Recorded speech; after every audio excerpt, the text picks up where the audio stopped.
At Food Revolution Network, our mission is healthy, ethical, and sustainable food for everyone who eats. We want kids to learn about healthy food in school. We want doctors to learn how nutrition impacts health in medical school. We want the routine use of antibiotics banned from factory farms. We want a world where everyone, regardless of their ethnic or economic background, has knowledge of and access to healthy food for their family. We want a world in which heart disease, cancer, Alzheimer's, obesity, and diabetes are rare, and in which vibrant health is the status quo. We're spreading the word and standing for change. Join this movement and support this mission.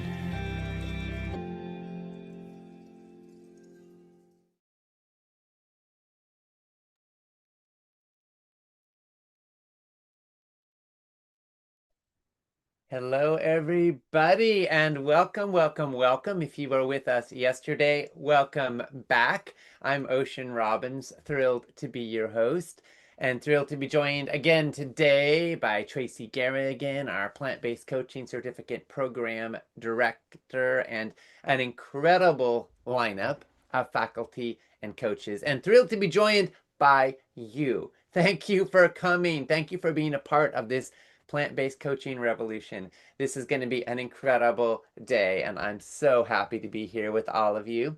Yesterday was incredible. We explored purpose. We heard from inspiring alumni. We got super raw and vulnerable and real. And hopefully you started to see the power of nutrition and coaching to change lives and to see a place for you in this vital work.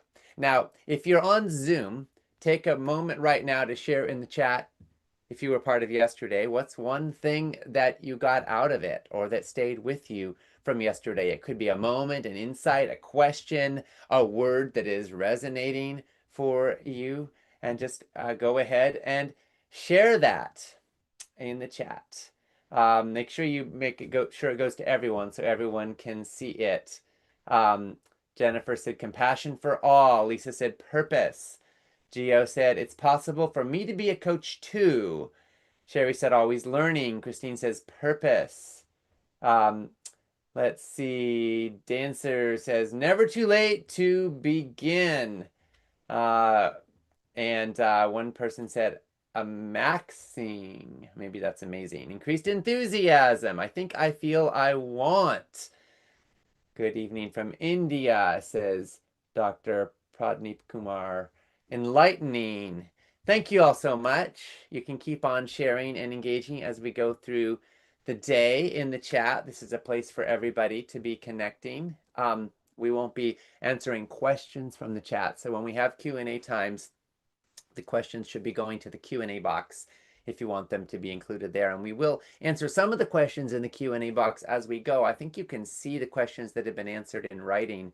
So if we don't answer them live, check to see if they got answered in writing in the Q&A box as well. So yesterday was day one, and our focus was on purpose-driven coaching. We rooted ourselves in why this work matters. And now today is day two, where we look at the inner work, nutrition and self-care in coaching. We're going to explore how plant-based coaching becomes a bridge between knowledge and transformation for the people you serve and also for you. And tomorrow, day three, is all about building a coaching practice that aligns with your values and empowers you to thrive. It's where we look at how you can take this into the world. So today we've got some incredible guests. We have Dr. Michael Klapper, who's going to show you how to make nutrition science simple, clear, and actionable. We'll hear from Johannes Fisslinger on how coaching brings lifestyle medicine to life in the real world. We're going to hear from Dr. Howard Jacobson, PhD, on how to meet clients exactly where they are with compassion and skill.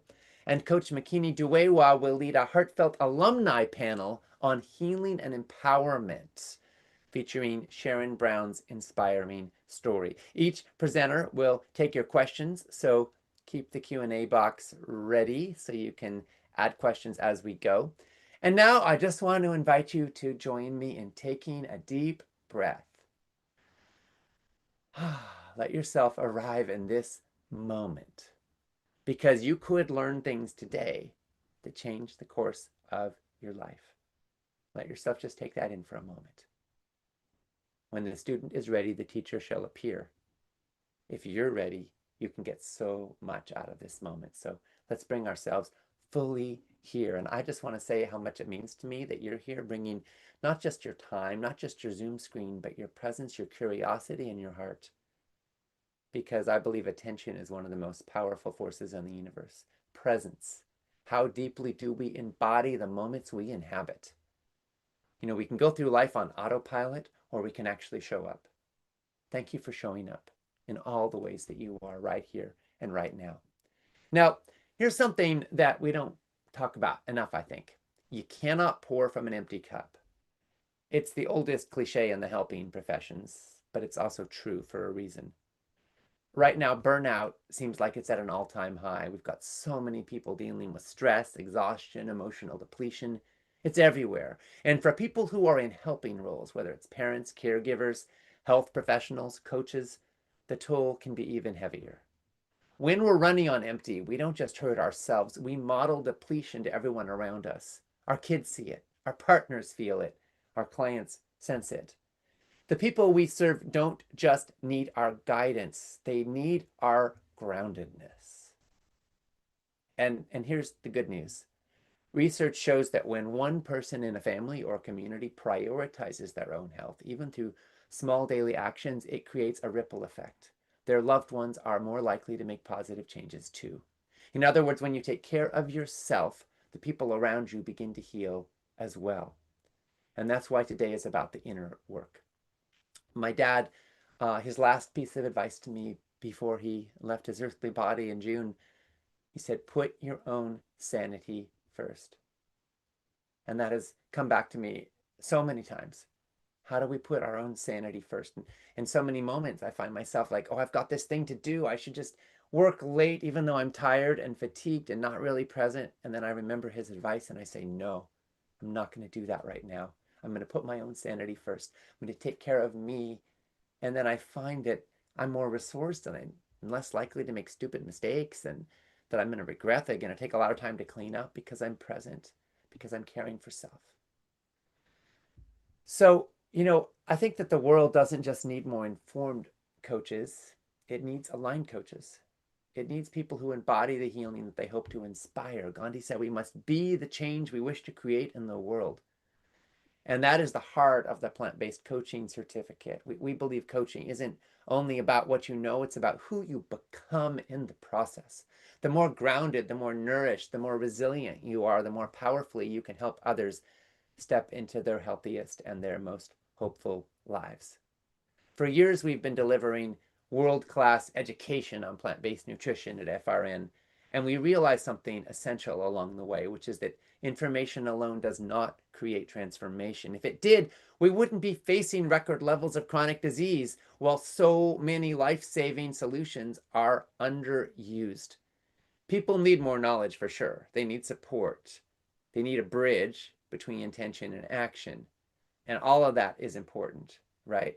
And that's why we created the plant-based coaching certificate to close the gap and equip coaches with compassion and skill. Now, to tell us a bit more about that and also cover a few logistics, I want to bring back our PBCC founder and program manager, the brilliant Tracy Garrigan. Thank you so There's much. I Tracy. didn't. Hi, Ocean. It's great to see everybody. I didn't have my finger on the trigger fast enough. It's really wonderful to be back here with everybody. Day two, here we are. So, our program combines three pillars: nutrition expertise, coaching skills, and impact strategies. You'll see a little bit of all of that each day because real change in the world requires all three. So you'll get more of a glimpse, and later you'll hear from our alumni panel. Whether or not you decide to join our next cohort, our goal is that you will walk away from this experience with some real tools you can use right away in your own life, in the lives you touch. And of course, we hope you'll want to come learn more with us. A little bit of a disclaimer, what we share is education. This is nutrition education, coaching insight, not medical advice. Please consult a qualified health professional for medical guidance if you need it. If you're on Zoom, drop your questions in the QA box anytime. If you're on the broadcast page, Sky is with you. The chat is for open dialogue, chatting with each other, sharing your takeaways, and engaging with the other people here on the call. And I think, oh, one more thing. We did create a special workbook for this workshop. It's a dedicated space to capture your key takeaways and reflections. We're going to drop that link in the chat shortly in case you missed it anytime before right now. You can also download it anytime from our broadcast page. Of course, you're welcome to take notes and however it works best for you. But what we think is really neat about the workbook is that it offers self-reflection and journaling prompts for the end of each day. And these are really thoughtful questions to help you pause, process, dig deeper into what you're experiencing, learning, and to capture your insights.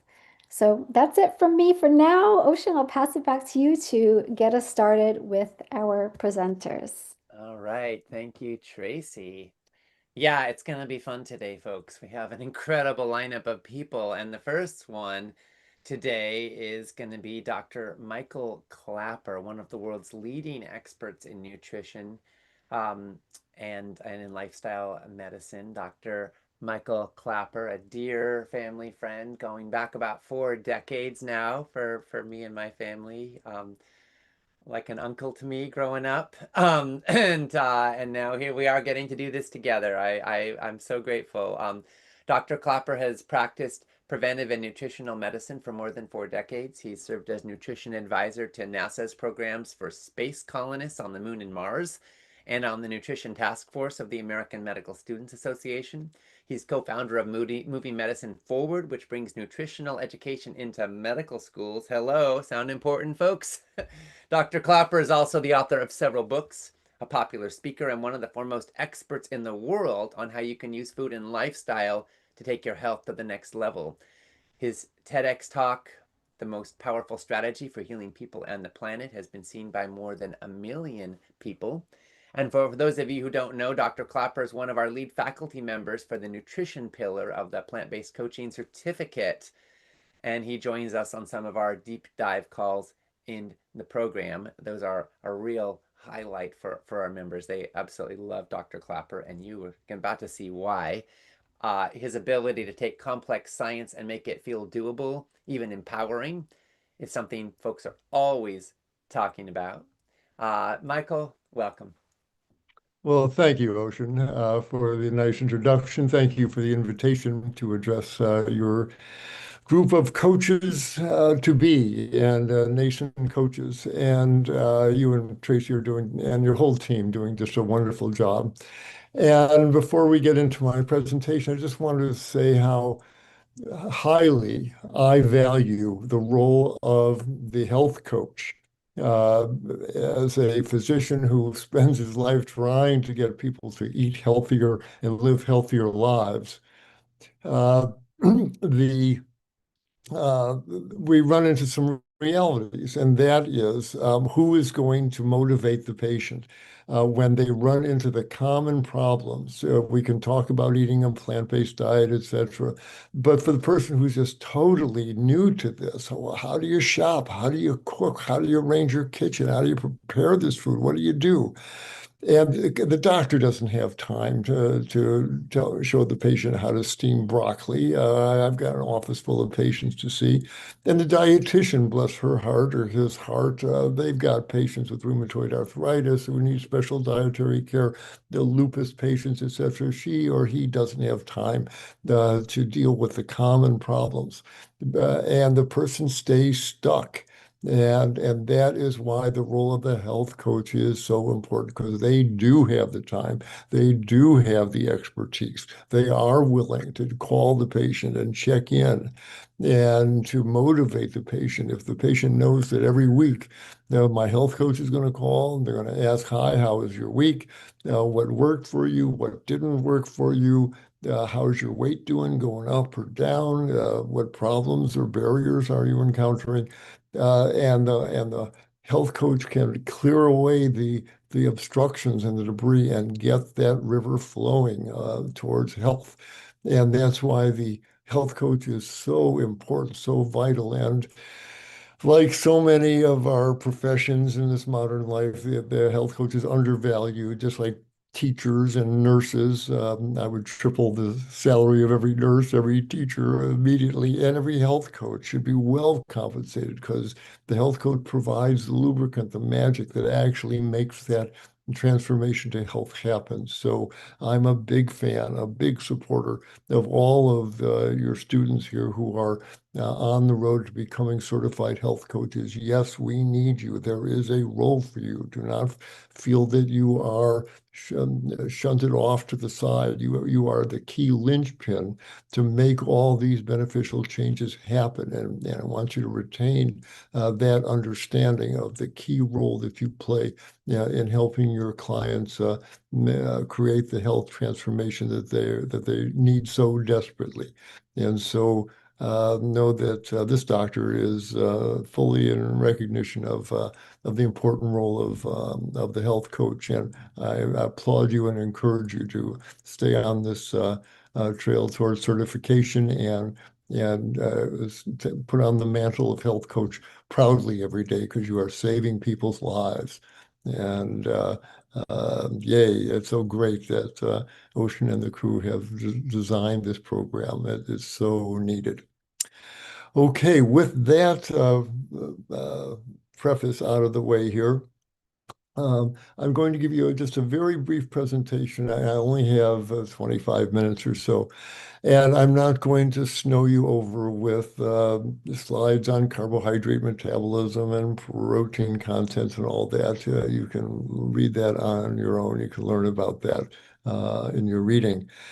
Um, what I want to do, I think the most powerful gifts that I can give you from this brief session is to give you a couple of images and an understanding of what you are doing and to fortify your understanding, your confidence is the name of the game. I want you to be confident in your role as health coach.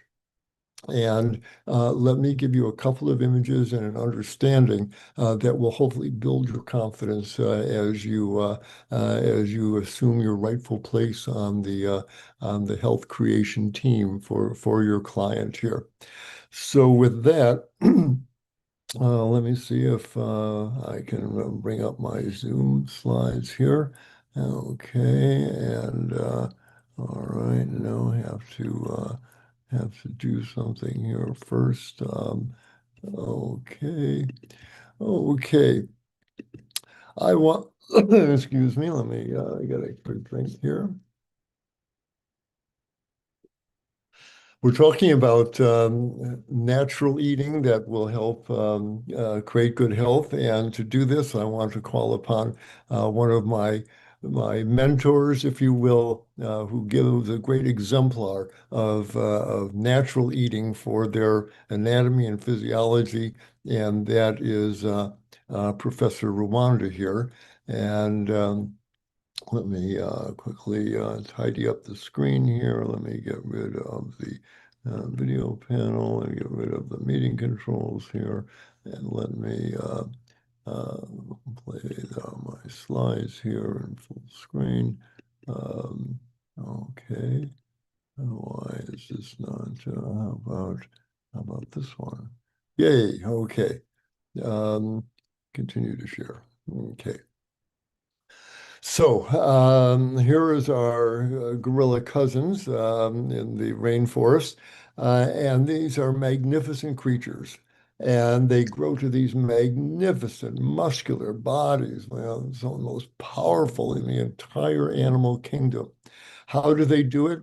They spend their day basically eating vegetation, mostly leaves and fruits and part of the plants. I'm sure the occasional beetle or termite goes down their gullet as well, but the vast majority of the food stream these magnificent creatures eat are the plant materials that grow all around them. And clearly, the plant foods deliver the protein and vitamins and minerals. I don't have any gorilla patients who are asking what supplements they should take. All the nutrients, including all the protein, comes from plant material. And guess what? Along with these wonderful muscles that these animals create, guess what they don't create? They do not develop clogged arteries from atherosclerosis. They do not develop type 2 diabetes. They do not develop ulcerative colitis.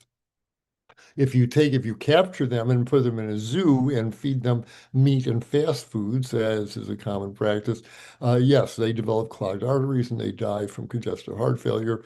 But out in the wild, these animals, it's not an easy life, and they die from injuries and infections and parasites, etc. It's not a comfortable life they live, but they do not die from the diseases of civilization, big quotes around civilization. Well, the reality is that we have basically the same digestive system that the gorillas have. We've got the same intestines, etc. And when you look at us, we have a lot of characteristics that clearly say we are plant-eating hominids. We have a small mouth, unlike the big gaping jaws of a lion. We have relatively small mouths. Instead of these long dagger-like canine teeth. Now we've got flat grinding molar teeth, and we have jaw joints that let us chew in a rotary motion, where the carnivores have a hinge jaw that just allows their jaw to go up and down. Uh, we can chew in a rotary motion, and our saliva contains enzymes that digest starch. If that is not a message from the universe, as far as what we're supposed to be eating, the very first digestive enzyme that our food encounters is starch digesting, not protein digesting enzymes for digesting muscle. They are starch digesting enzyme amylases, etc. And when we do chew up the food and swallow it, we've got these big, long, 20 feet intestines that allow plenty of time to digest a high fiber diet. So again, like the gorillas, we are anatomically clearly like the plant eating creatures that we were designed to be.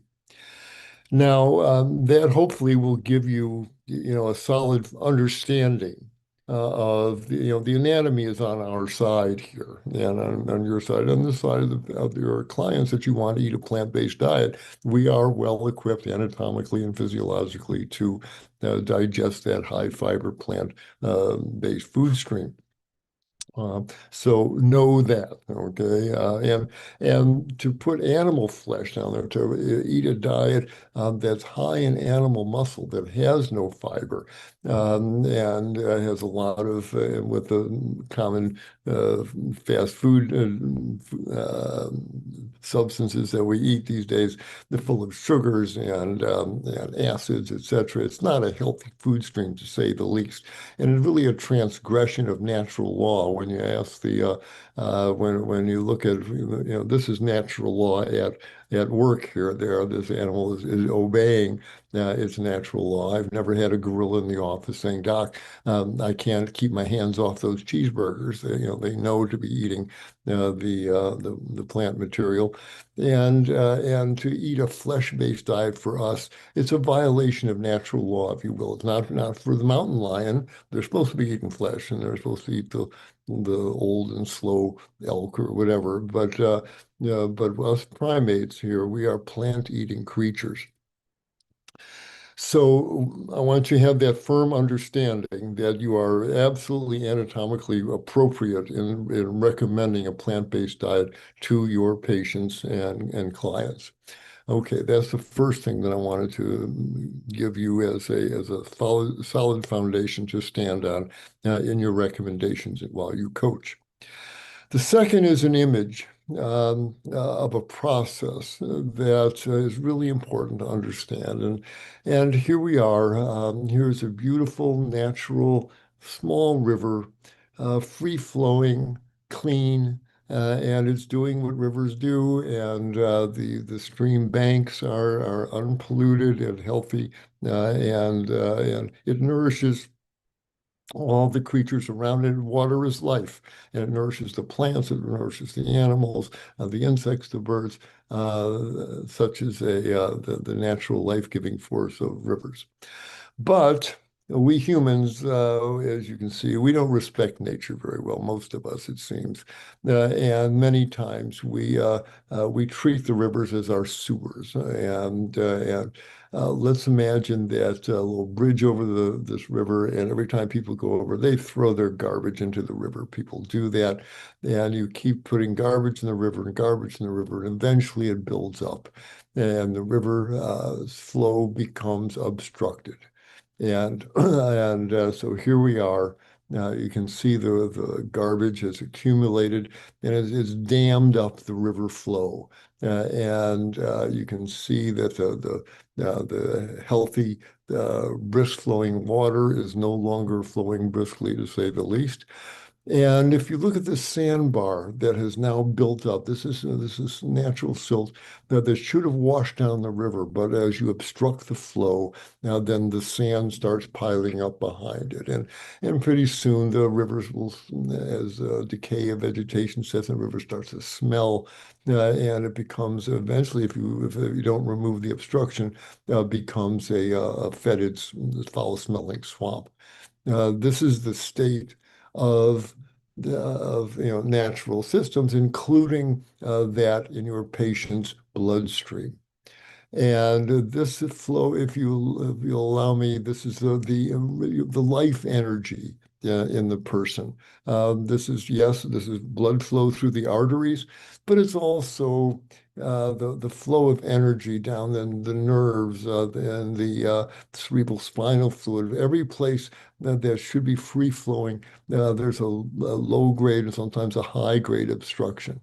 But instead of bottles and plastics, what is it that is really accumulating in the life stream, in the bloodstream, and the life of the person that comes to you as your client? Here, instead of plastic bottles, this is what floods through the system with every cheeseburger, every slice of pizza, every bacon and egg breakfast. There's a surge of saturated fats and reactive sugars that stick to proteins and oxidize them. And there's fragments of animal muscle that get into the bloodstream, set off immune reactions. There's too much salt that raises blood pressure and opens the door to autoimmune disease. And when you fry the foods, you create free radicals that are missing electrons. They rip electrons off your DNA and cause a lot of molecular damage. Advanced glycation end products from the cooked sugars and meats. As you broil the steak and grill the burger, you create these advanced glycation end products teeming with free radicals that damage the proteins and genes throughout the body, the emulsifiers in the candy bars and the ice creams that keeps the mouthfeel pleasant, also dissolves the intestinal mucus that we need for a barrier in our intestines and increases leaky gut. Frying the chicken, grilling the burger oxidizes the cholesterol in the animal's muscle, and the oxidized cholesterol is especially atherogenic. It especially fosters plaque formation in artery walls. All meat comes through the slaughterhouse, and so it picks up endotoxin from the bacteria on the cutting surfaces, and that makes the gut leaky, sets off immune reactions. Trimethylamine oxide builds up from the bacteria that are summoned up from a meat and egg diet, and this TMAO drives cholesterol into the artery walls. Grilling the burger, frying the chicken creates cancer-causing substances that give colon cancers and stomach cancers. All the meat that floods and the amino acids that flood into the liver make the liver put out insulin-like growth factor 1 that will drive cancer growth throughout the body. Heme iron makes red meat red, but it also increases the risk of strokes and cancers and iron overload.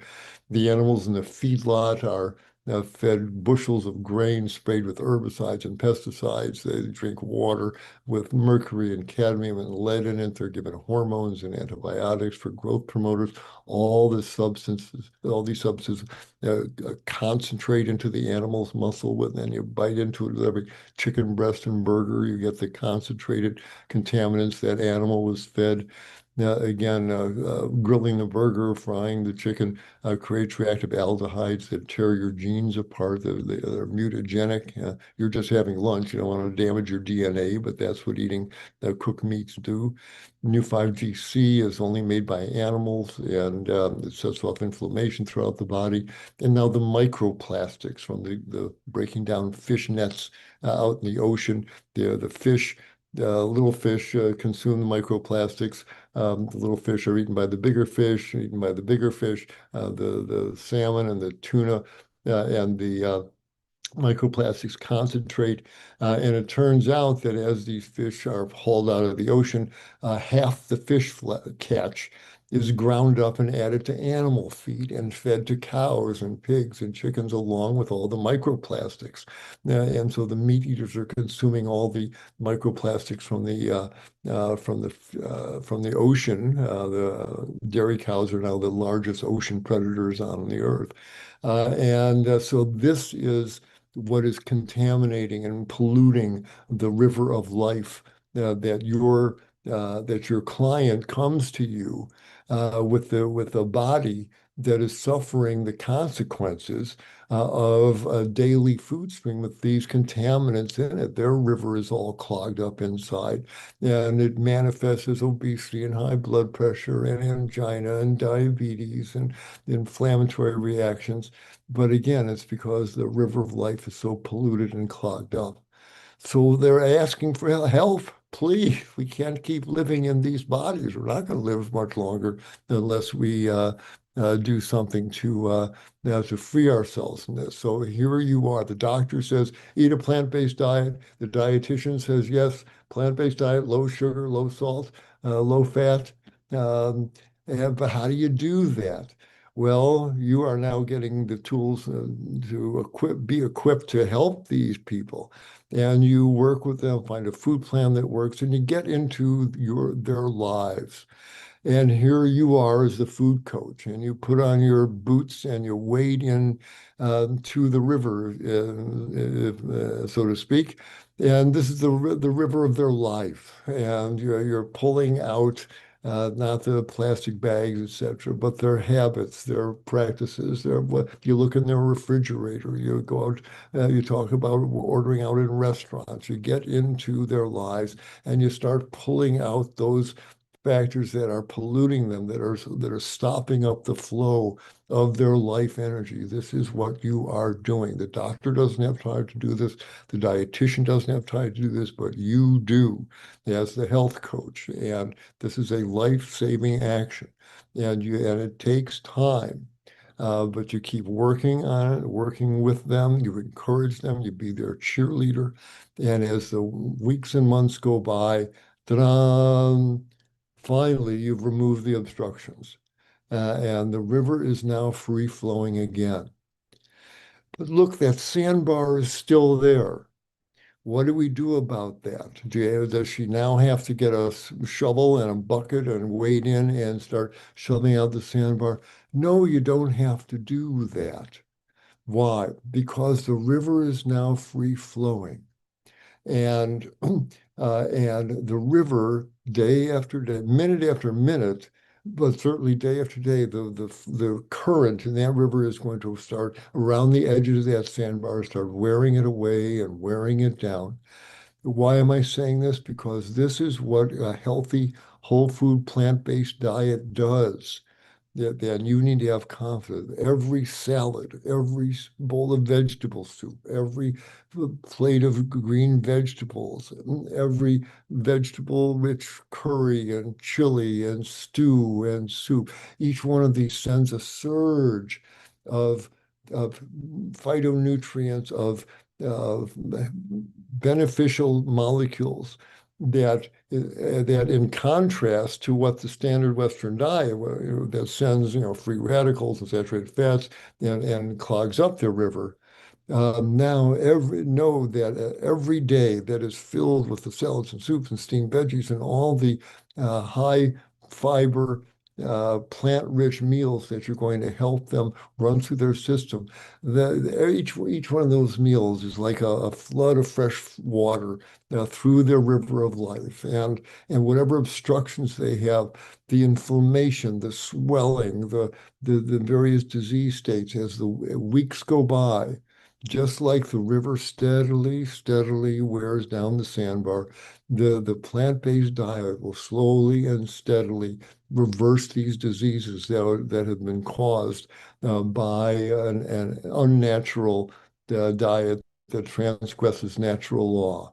And so I want this image to give you confidence that again, you've got the anatomy certainly and physiology on our side here, but you help them get rid of the obstructions in their lives. And as we've seen in the medical clinic, tincture of thyme, TIME, not the herb. Tincture of thyme is such a powerful medicine, if you will. And you can reassure your patient, yes, that the weight you have will melt away. The sore joints will begin to subside. The asthmatic lungs will start wheezing. The constipated colon will start moving again. The angina from the clogged arteries will recede. And you can have confidence in this. And just know that. And sometimes it may take months. It may take 3 months, 6 months, 12, 18 months. Know that time is on a whole food plant-based diet for one of the few things about her life. Time is on the side now of your client with healthy meal after healthy meal. And with your standing steadfast and assuring them and giving them guidance and things to make them enjoy the food better, all those tricks and tips that you're going to be learning. This is the way that you can know that you're going to be absolutely helping these patients. And the result is going to be that river becomes free flowing and life giving again. So this is the role that you have to restore the flow of life energy in your clients' bodies, in their whole life.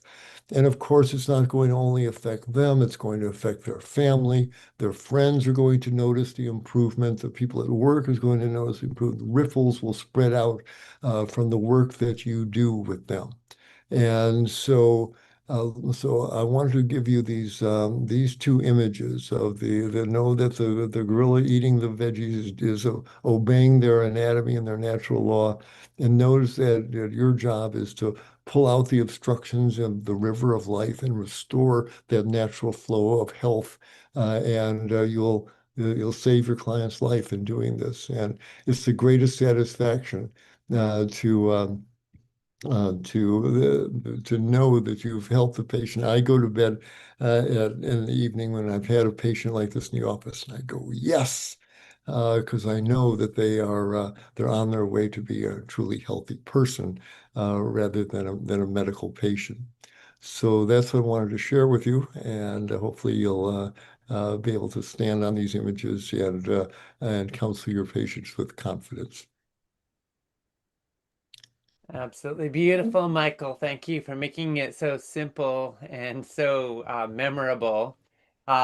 Let's go to some questions. We've got a bunch of them coming in from folks who are here with us. Let me see. I'm just pulling up again the Q&A box. Let's see. Do gorillas, etc., get cancer and other diseases? Asks John. When I look in the medical literature, and I do search in the veterinary literature, asking that question, do gorillas get cancer? I've not been able to find any reports of that. They're probably, they die from parasites and injuries, etc. Before, they're very old, there are very few aged old gorillas, I suspect, out in the wild there. If they live long enough, yes, you may find it there, but certainly not in the incidence that we humans living this the civilized life gets. So it's a very rare occasion if it happens at all. And let me say, it's just speaking slightly more broadly, we're all going to die. Like, life is a terminal diagnosis in a sense, right? And so the point of making optimally healthy choices is not to eliminate death or pain or suffering, it's to reduce it and to extend life and to optimize life. And if you look at the statistics, for example, eating greens can add 11 more years of healthy brain function if you eat a couple servings a day of greens, according to the Chicago Health and Aging Project, right? 11 years is a lot. Now, that doesn't mean that brain's going to last forever. It means it's going to last longer and better, right? So just keep that in mind because we hear stories all the time, people who they did everything right and they still died. It's like, yeah, that happens, right?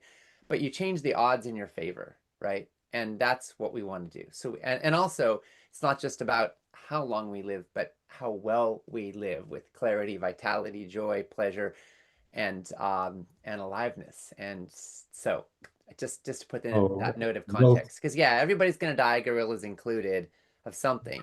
But when you give your body the right fuel, you'll live longer and healthier statistically. Not every time, but generally, right?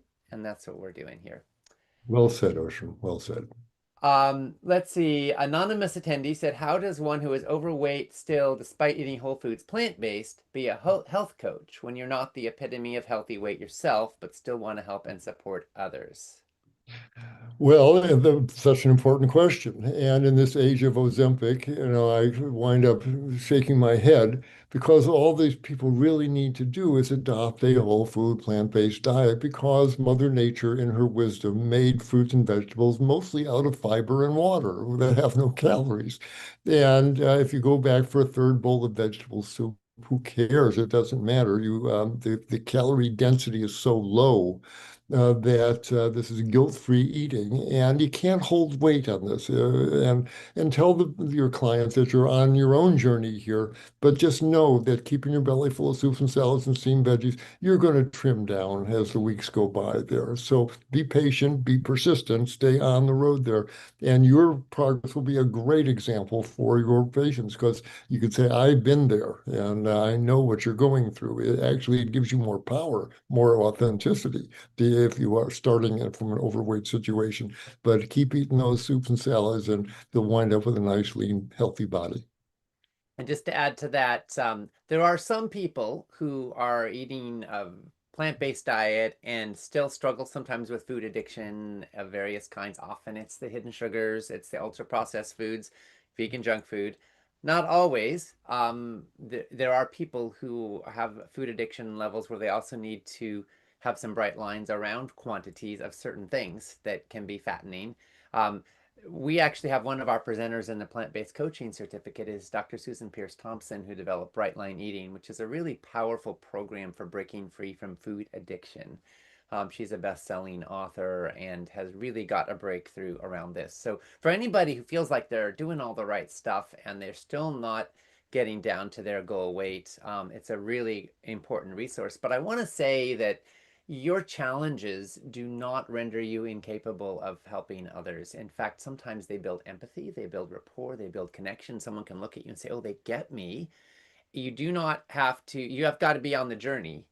You've got to be walking the talk, but you do not have to have achieved perfection in order to help other people, right? In fact, I find often it is that grit that makes us more relatable and connectable. So please hold your pain, your suffering, your struggles as a part of your gift and your resource. Well said. Um, we had Catherine asking, what is your position on microwave and infrared and Instapot cooking techniques? Right, important question. And many of us in this world have been mildly surprised somehow. And I think Dr. Greger put out a powerful video on this. It turns out that for all the concern that people had about microwave cooking. Actually, it's one of the most gentle ways to add heat to food because it's very brief. It's just shaking the water molecules up and down. And it doesn't seem to denature the nutritional content of the food as far as vitamin and minerals go. And it doesn't seem to create these nasty heterocyclic amines, et cetera, that frying foods does and roasting, et cetera. So actually, microwaving is a pretty safe way to add heat to your food. Excuse me. Instapot is a great tool. We use it frequently in our house. And so those are the two best ways to get heat into your food because it's they use just again just steam or microwave energy and it's very relatively brief forms of cooking. Thank you. Yeah, I will say just a little personal anecdote. My whole life, I never have had a microwave. I kind of judged them. I was like, it just kind of felt creepy to me. Mhm. But then, while traveling in Airbnb, I warmed up some food in a microwave, and I was like, wow, that was so easy. And now I'm eating warm food instead of cold food, And and then so now we actually got a microwave in our home, and I'm willing to admit it. And we use it, and I have warmer food because of it, and it's just a little convenient. Now, I don't use it as a basic way to cook because it's not like amazing from a culinary perspective. But if you want to get something cold warm fast without making a mess, it's pretty cool. And I love that it's actually it actually there's more vitamin and mineral preservation than other cooking methods. How fascinating. Right. I saw a question go by that I think I really have to deal with. Doesn't microwave cooking give off radiation? Just basic physics here. When we talk about radioactivity and radiation, we're talking about atoms that are breaking apart, uranium, etc., and pieces of the atom start flying off and cause lots of damage. That's not what microwaves are. Microwaves are just light energy, and it just shakes the water molecules. There's no nuclear radiation given off. The food doesn't become radioactive. Don't stand right in front of a microwave if there's any leakage. But if you're a couple feet away from it, there's no risk at all there. So just because the word radiation is involved, it is not nuclear radioactivity. It's just light waves, and they're quite benign and don't radiate the food that people are concerned about in that way. Last question here from Mary Ann. Dr. Klapper, have you made a lot of progress with trying to get nutrition education into our medical school curriculums? Yes, we have. And we have a nonprofit organization called Moving Medicine Forward. I invite people to go to movingmedforward.org and see the work that we are doing. We speak to a couple of medical schools every week. We've done over 50 this past year. And we're waking up lots of medical students directly. But of all people, Robert Kennedy Jr. has mandated that nutrition be taught in pre-medical studies, medical schools, postgraduate, and we've been capitalizing on that momentum. We're working with various medical schools to get nutrition that is now mandated into the medical school curriculum. So it is happening, and people want to support our work. Again, go to movingmedforward.org and see what we're doing and how you can support us. Movingmedforward.org. Such Correct. important work. Yes. Thank you, Michael. I yesterday, actually, after the first day of the workshop ended, did a presentation for Kaiser as a CME program. They had me come to speak to their doctors for Kaiser Northern California, and Yes. it was a great audience. They were virtually. I wasn't in person, but the response was highly engaged, and it's, Kaiser, as an example, has people who are Kaiser members have a 30% lower risk of dying of heart disease than people in the same zip codes who are not Kaiser members. So the organization has done a lot to promote prevention and lifestyle medicine. Also, Dr. Bobby Mukamala, the new president of the American Medical Association, got to interview him just recently. He is a plant-based eater, and he is certified in lifestyle medicine. He just passed his exams. So, it's exciting to see these changes happening. And of course, you have been a huge part of that, Michael. So thank you so much for your wisdom, for making the complex science so simple and accessible. and of course for your partnership in so much good work, including the plant-based coaching certificate.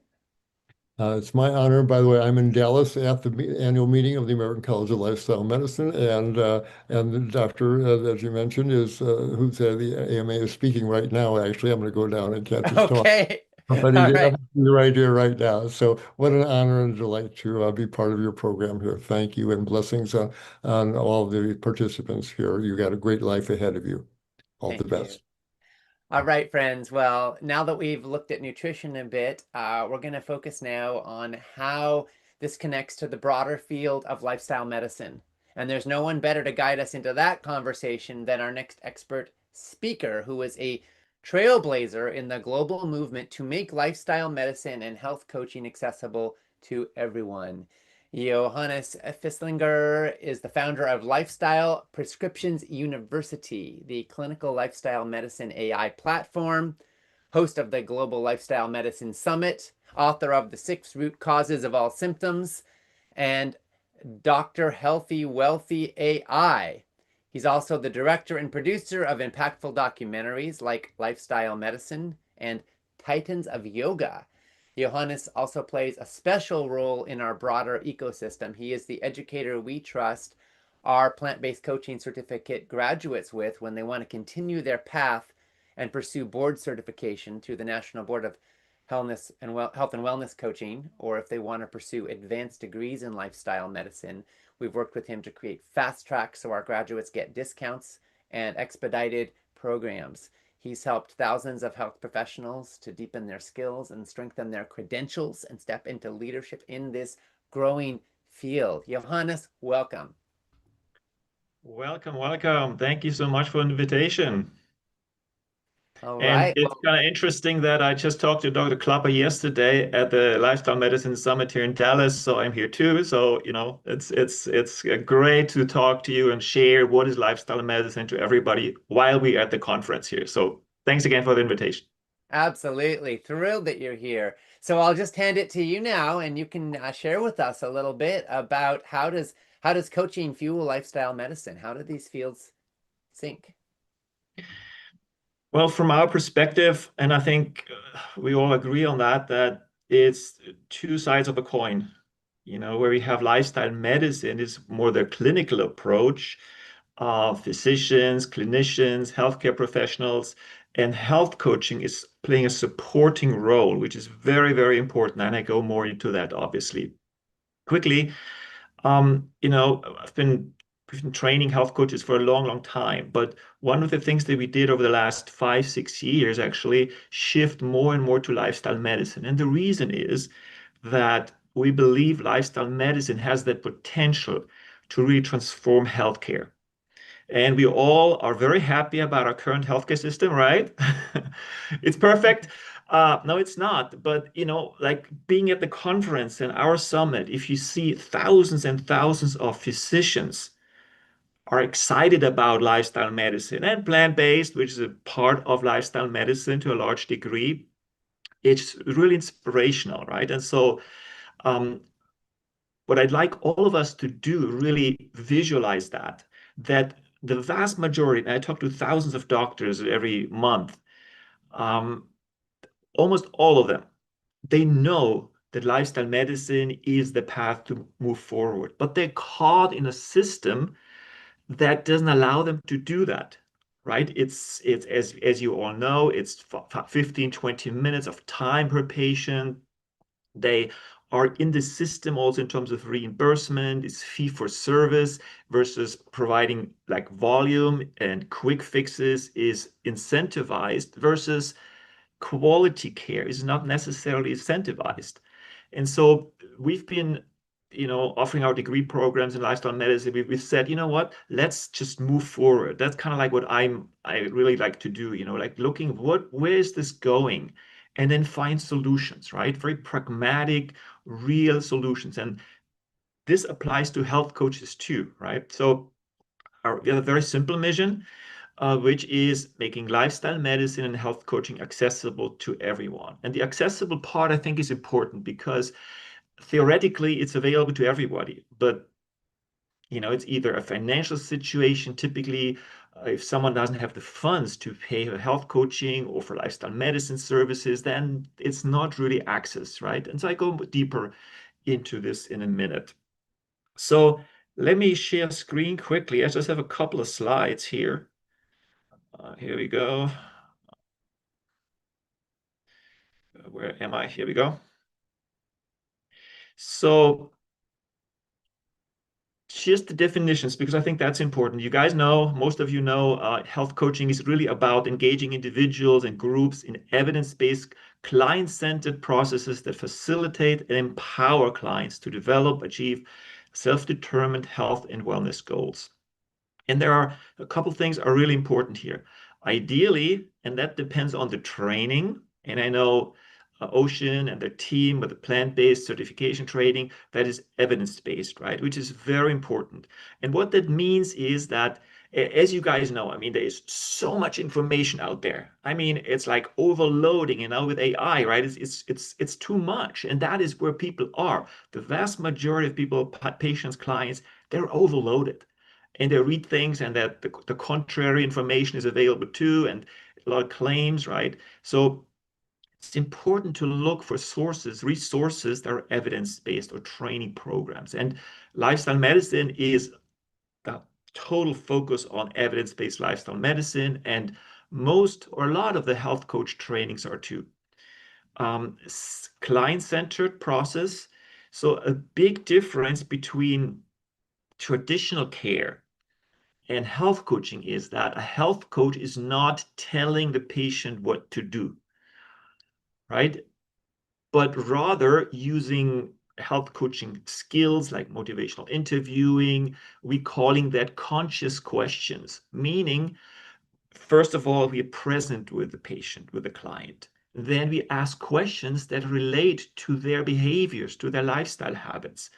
And one of our chief medical officer, Dr. Yamani, we had just this conversation yesterday in the group, and he said the one thing that made the difference in his practice, he has huge practices in Florida, 3 big value-based practices, Orange Provider, and so on.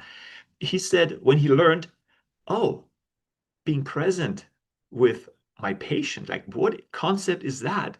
And he started practicing it, and he said after a couple of weeks, it's like, oh my God, the dynamics changed, the energy changed, right? Suddenly patient felt like, hey, he's actually listening, he's actually here with me and not looking in the computer or being busy with like just writing prescriptions or whatever, but he's actually listening, consciously listening and asking kind of smarter, conscious questions.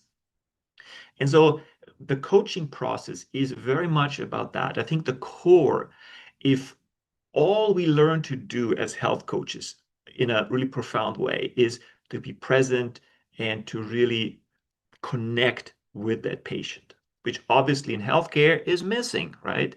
And Dr. Klapper talked earlier, or I think Ocean earlier, about nutrition is being implemented into curriculums for your students, medical students, which is wonderful, right? But there's a lot more that we need to do as coaches. And I hope part of the curriculums that are taught to physicians include the skills, the health coaching skills. The second aspect is, we want to use the patient or client's insights.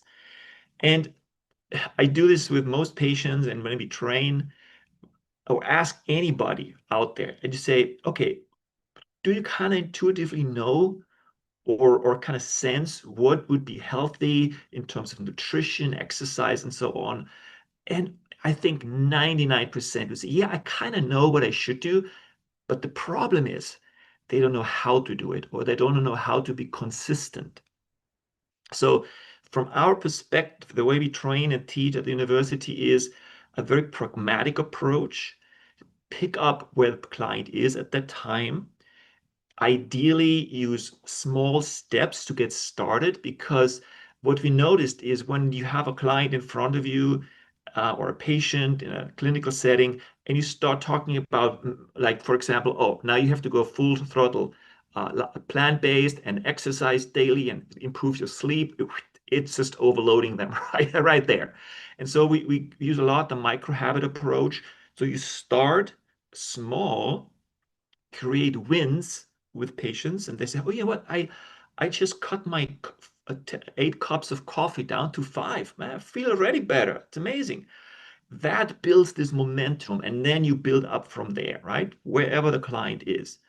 And using our patients, clients' insights, personal strength, like what's the resource? Everybody has a resource. And a lot of the arguments that we hear in coaching, oh, I don't have the money to eat like organic, for example, or I don't have the time. They're all not really true. And that is the skills of a health coach to kind of create options to see, oh, actually, there is an option, right? I can maybe just start a little bit plant-based and then really dive into it a lot more as I build up my confidence. I build up my inner resources, basically. Now, what is lifestyle medicine? As I said, it's kind of has a lot of similarities, but lifestyle medicine, evidence-based lifestyle medicine, sets itself apart because it's basically used in a clinical healthcare settings. And the approach is from a physician or nurse or healthcare provider's perspective to use comprehensive lifestyle modifications focused on the 6 pillars of lifestyle medicine to prevent, reduce, and reverse. And like when we started going to lifestyle medicine, I didn't like the language and the way it's explained, but I've never seen one patient or client, when you explain that, the science is very clear. Like the vast majority of chronic health issues is lifestyle based, right? 6 pillars, and I go into that in a minute, which you probably know. But and so if you share that, by adjusting the lifestyle habits,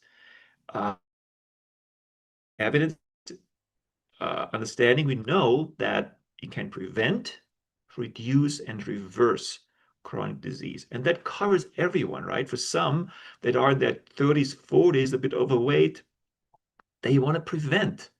Somebody that has chronic symptoms, they want to maybe reduce the pain or the indigestion and so on.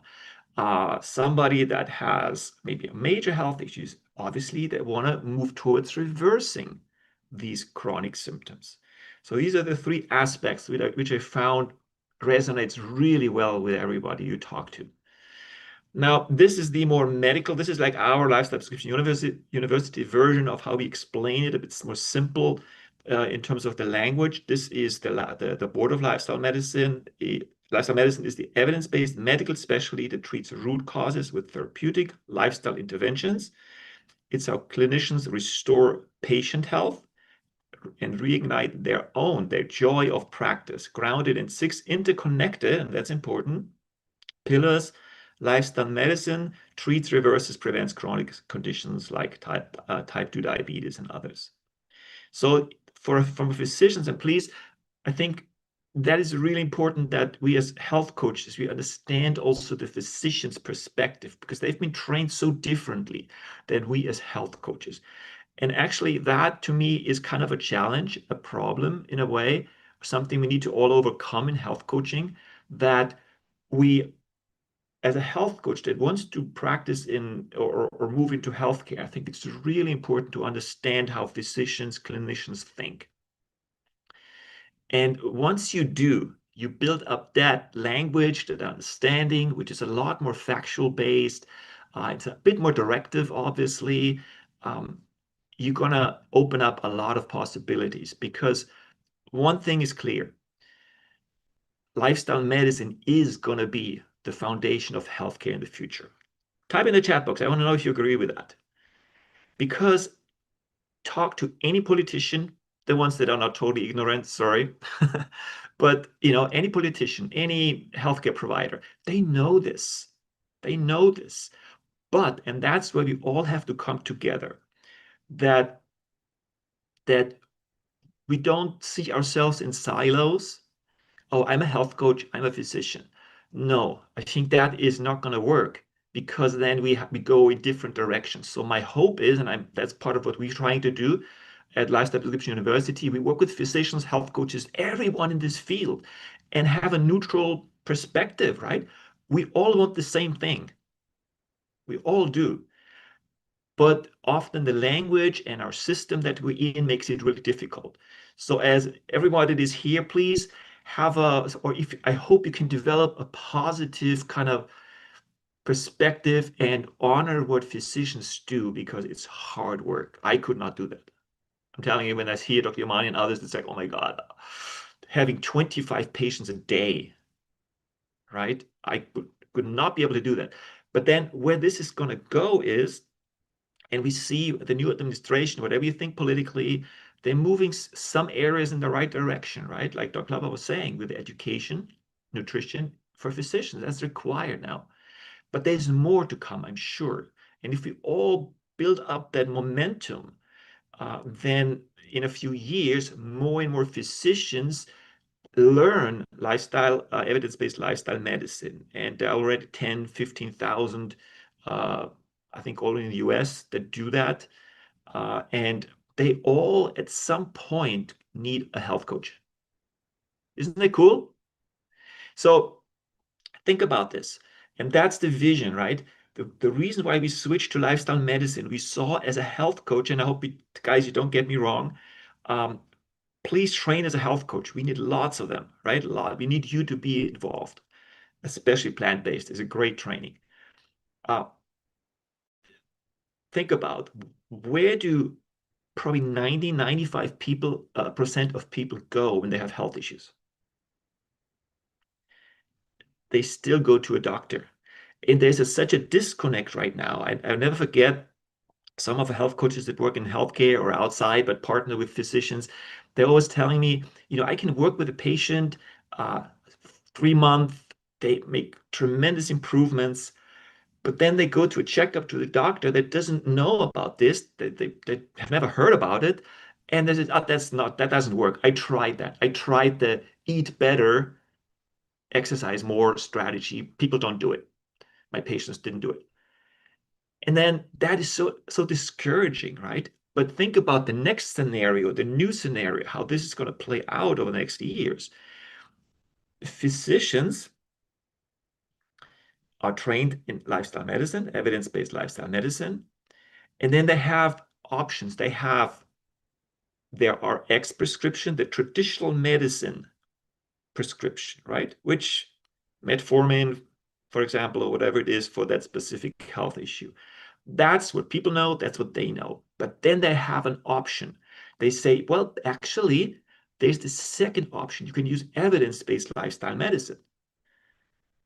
And then, interesting, that's what we do with our AI program that we developed, that we actually show that to the physician, because most physicians don't know there's an evidenced option, right? And once they see with citations, well, like metformin, has these like 50, 60% success rate, for example, but there are these sets of side effects. And you have to take it the rest of your life, pretty much. And then you have lifestyle medicine, right? That's the research, evidence-based. That's the benefit. And the side effects are only good ones, right? So, and I think that is also when we work as health coaches or in lifestyle medicine, if only we can provide an option to our patients' clients, that alone allows the patient client to select and say, yeah, I have a reason why I want to live longer and better, which motivation, values is very important, right? And I have someone I can talk to, which in the future is going to be the vast majority of clinics, physicians, going to have a health coach in some form or another. Or a lot of, for example, a nurse might say, hey, I want to train as a health coach and have a kind of a combined role. Let me quickly mention something else here. You see down here, I wrote definitions, because that is one of the problems, I think. And if I say problems, I mean something that we have to overcome, right? A challenge that the general public is still not really aware, the vast majority, about what is lifestyle medicine, or even what is plant-based. I mean, yeah, it's plant-based, but what does this mean, right? And so on. There's a lot of confusion also. And I just want to say one thing, that integrative medicine is very similar to lifestyle medicine, functional medicine also. natural medicine. There are different forms of medicines that are what we call holistic or natural lifestyle based. I think 60-80% at least, depending, are on that. But there's one big difference, that a lot of the integrative types of medicines, functional, they are product based, testing based. They still have more the prescribing kind of a mindset, which is totally okay, right? But I think what separates lifestyle medicine from everything else is it's solely based on habit improvement. And guess what? That is free, right? It doesn't cost anything for patients, clients to improve their lifestyle habits.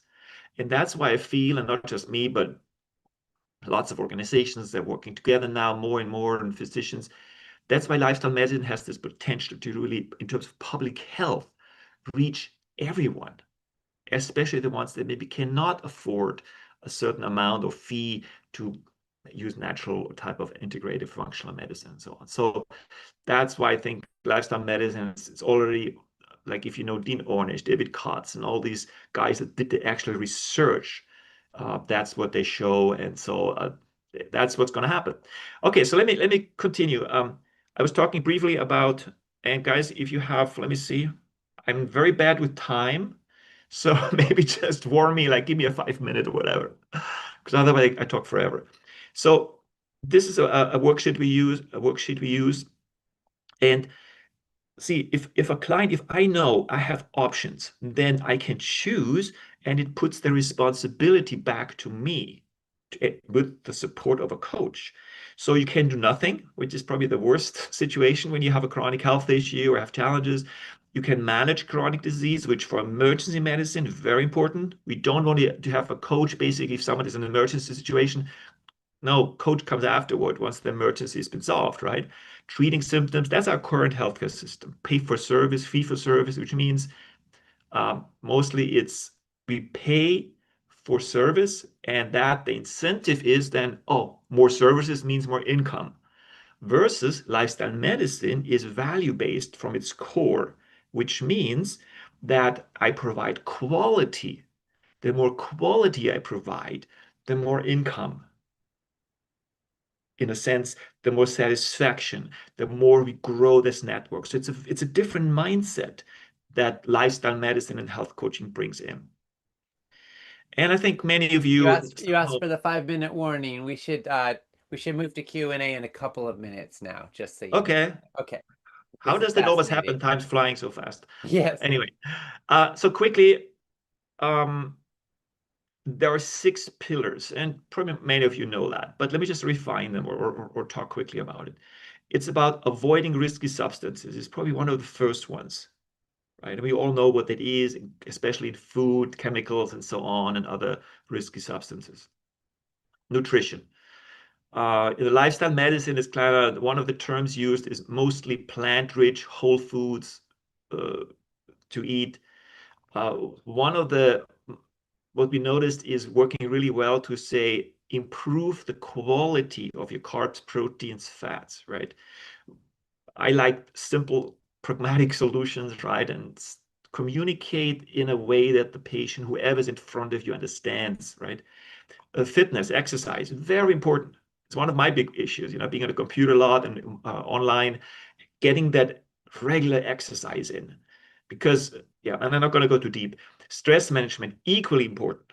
And I know most of you know Dean Ornish. He's so important for him. He's showed that stress management part is just essential. And think about stress management as biopsychosocial, meaning it could be a physical, environmental stress, a mental, emotional stress, right? They're tremendously impactful. Sleep, obviously a huge aspect. Love and support, which means living in an environment where we have a connection to someone else, something higher than ourselves, have this intimate connection, which obviously the age of social media and so on is a really difficult one for many people. Now, these are the 6 evidence-based lifestyle medicine protocols or pillars. We added mindset just for us, the way we teach, because think about it. if you have someone in front of you that has no motivation, I say, I don't care, I eat what I want. uh, it's very difficult to work with them and see progress because they will not follow through typically with the habit improvements, right? That's what we want. So we typically, the way we teach, and I think also Ocean has in the training also that integrated, which is great, mindset, having a growth mindset, having aligned values, having life goals. I wanna play with my grandchildren. That gets my action, my energies going, right? That kind of value and goals are important. And micro habits, but I'm not gonna go in this here. So quickly, maybe one minute. So the way healthcare develops is that first of all, there's going to be different forms of reimbursement that are created. And that obviously has been a challenge, but more and more it opens up. And there is a strong movement for physicians also to have a direct primary care, which means they step outside of the insurance system and just we pay $100 a month, we get an emergency health insurance, for example, and we save actually money while we have 100% attention with a physician that often then bring health coach in. Medicare Advantage, that's one of our specialties where we are working on that to find a model where we can bring lifestyle medicine and health coaching in a bigger scale it in a bigger way, right? And obviously the other one is fee for service, which means as a health coach, for example, I charge like whatever, 50, 100, 150, $200 for a in-depth session. And then that's what you have a certain clientele that say, yes, I want that. That's absolutely right. So there are different models in terms of the financials. The challenges, and that's where you as health coaches come in, which we all know, limited time for patients by clinicians. They're so burned out and overloaded and stressed with bureaucracy. They spend 50% of their time pretty much with bureaucracy, lack of knowledge. And that surprised me that even physicians that are trained in lifestyle medicine, they feel they don't know enough. And they feel like I'm not confident enough. I mean, what if I'm doing something wrong, right? So that's where health coaches come in with the competencies. They have very clear competencies, scope of practice, right? And it's all what you guys learn, or when you then come to us for the NBHWC training, we teach you what you need to do to be NBHWC board certified. And to me, one of the things, having this coaching mindset that you start develop, that's just being present, that goes really far. So I think you can open up for questions, if that's okay. Yeah, absolutely. We've got a couple minutes for questions. Thank Mhm. you so much, Johannes. Fascinating. We can take the slides away now, I think, so people can see Yeah, okay. faces. And yes, we heard from Brooke, who asked, how would one initiate trying to set up a practice connected to and receiving referrals from a medical clinic, especially if your location is not near progressive areas like California? Well, can I be really honest, guys? Train Yep. first well. Say again. Before you train well first, Okay. right? What I've seen with our students do and others, they kind of start health coaching and then they go to a clinician and then it's like, oof, right? Please, Mm-hmm. guys, train well because like even here, I talked to probably, I don't know, see, I'm like overloaded with talking for like 4 days, so many physicians. And a lot of them say, some health coaches are really good Mm-hmm. and I hire them right away. For some, I don't know, right? And so I'm just really honest with you guys. You need to train well. You need to kind of practice runs before we go to a doctor. You typically give one shot, right? But if you Right. have the skills, if you know what you do, you maybe worked with a set of patients already, and you know how to communicate, right? It's often not a physician looks at different things. Different things are important for them than us as a health coach. You come from, oh, we want to help people and all that. But for them is, how do I integrate you into my practice? Do I have a Right. mess everything up? And oh my God, So we need to know how to talk to them. I don't know if you probably have that in your training, Ocean. We have too, because that is really essential. But at the end, you know what? If you're good, you're gonna get in where you want. Let's be honest. So Yeah, it's develop your competency. Yeah, And that's competence, the best marketing, is to absolutely. change lives and people spread the word. Remember Tracy telling a story when she was a health coach as her core profession, that she she had one client that she changed his life, and he brought her 8 new clients. Yep, No advertising budget, exactly. and so yeah, absolutely. And one of the things we teach in the plant-based coaching certificate, you get a lot of practice pods where you're practicing with peers and getting feedback and support in real time. And then Mm, we encourage people to start with having a volunteer scenario where you have some clients that are giving you honest feedback and you're not charging money. So you're again getting that practice, that kind of right. internship skill set developed, and then you collect testimonials, right? And if you're getting a good response, now you've got a portfolio of testimonials, you've got some enthusiastic folks, and that's how you then pave the way to start charging money. You don't want to be sort of putting the cart before the horse, but when you've got something you can really offer, then you can bring that Yeah, to a yeah. medical office, right? And then how do you get in the door at that point? And another thing quickly, I just want to mention that because I've seen health coaches say, "Oh, I quit my job and go full steam into health coaching." Just because you don't want it that then you have money and it's not there, the income isn't there yet. So often it's better to just grow it a bit slowly and build into it and put more energy in. So I think that's often a good strategy, but everybody's different. Yeah, yeah, absolutely. Um, and let's see. Desire and Anthony said, for someone who does not have the financial resources for this coaching, where can I start to learn from others? I decline taking medications for the inflammations I'm experiencing. I know I need the coaching. I don't have the funds. Where do I start? I think this is someone who's actually talking about being coached and where to start. So I'll just say there's a lot of great resources. Stay with Food Revolution Network. We have over 1,000 articles on our website at Yeah. foodrevolution.org on critical topics. We have our annual summit. Johannes has a lifestyle medicine summit every year that's fantastic. We promote that to our email list. A lot of great resources. Keep By the way, learning. Ocean, we need you back next year. Oh, love to come back. Yeah, yeah, yeah. Thank you for all the Um, support, Thank you. Absolutely. Okay. Let's see. I think we're about out of time. Thank you so It much. Oh, can't but I be. don't It know if wasn't we half an fully hour. addressed. Let me just say, I don't know if we fully addressed. So get the training, build the competency, and then how do you approach a medical office or a clinic or whatever? What's any tips on that? Just walk on in and talk to a receptionist and explore having a chat about what you can offer. Doctors need to be able to refer patients to skilled people. They can help them implement lifestyle medicine. Like that is a need. So Yeah. just know that you could actually really help somebody like fulfill their goals as a physician to be able to help their patients more, especially probably more of the independent offices will have an easier time than the folks who are in a big medical establishment. Any other thoughts on that? Well, again, look for the why. Why would that physician hire you? Change the role, go into their body and mind and say, and look back at you and say, why would they hire you?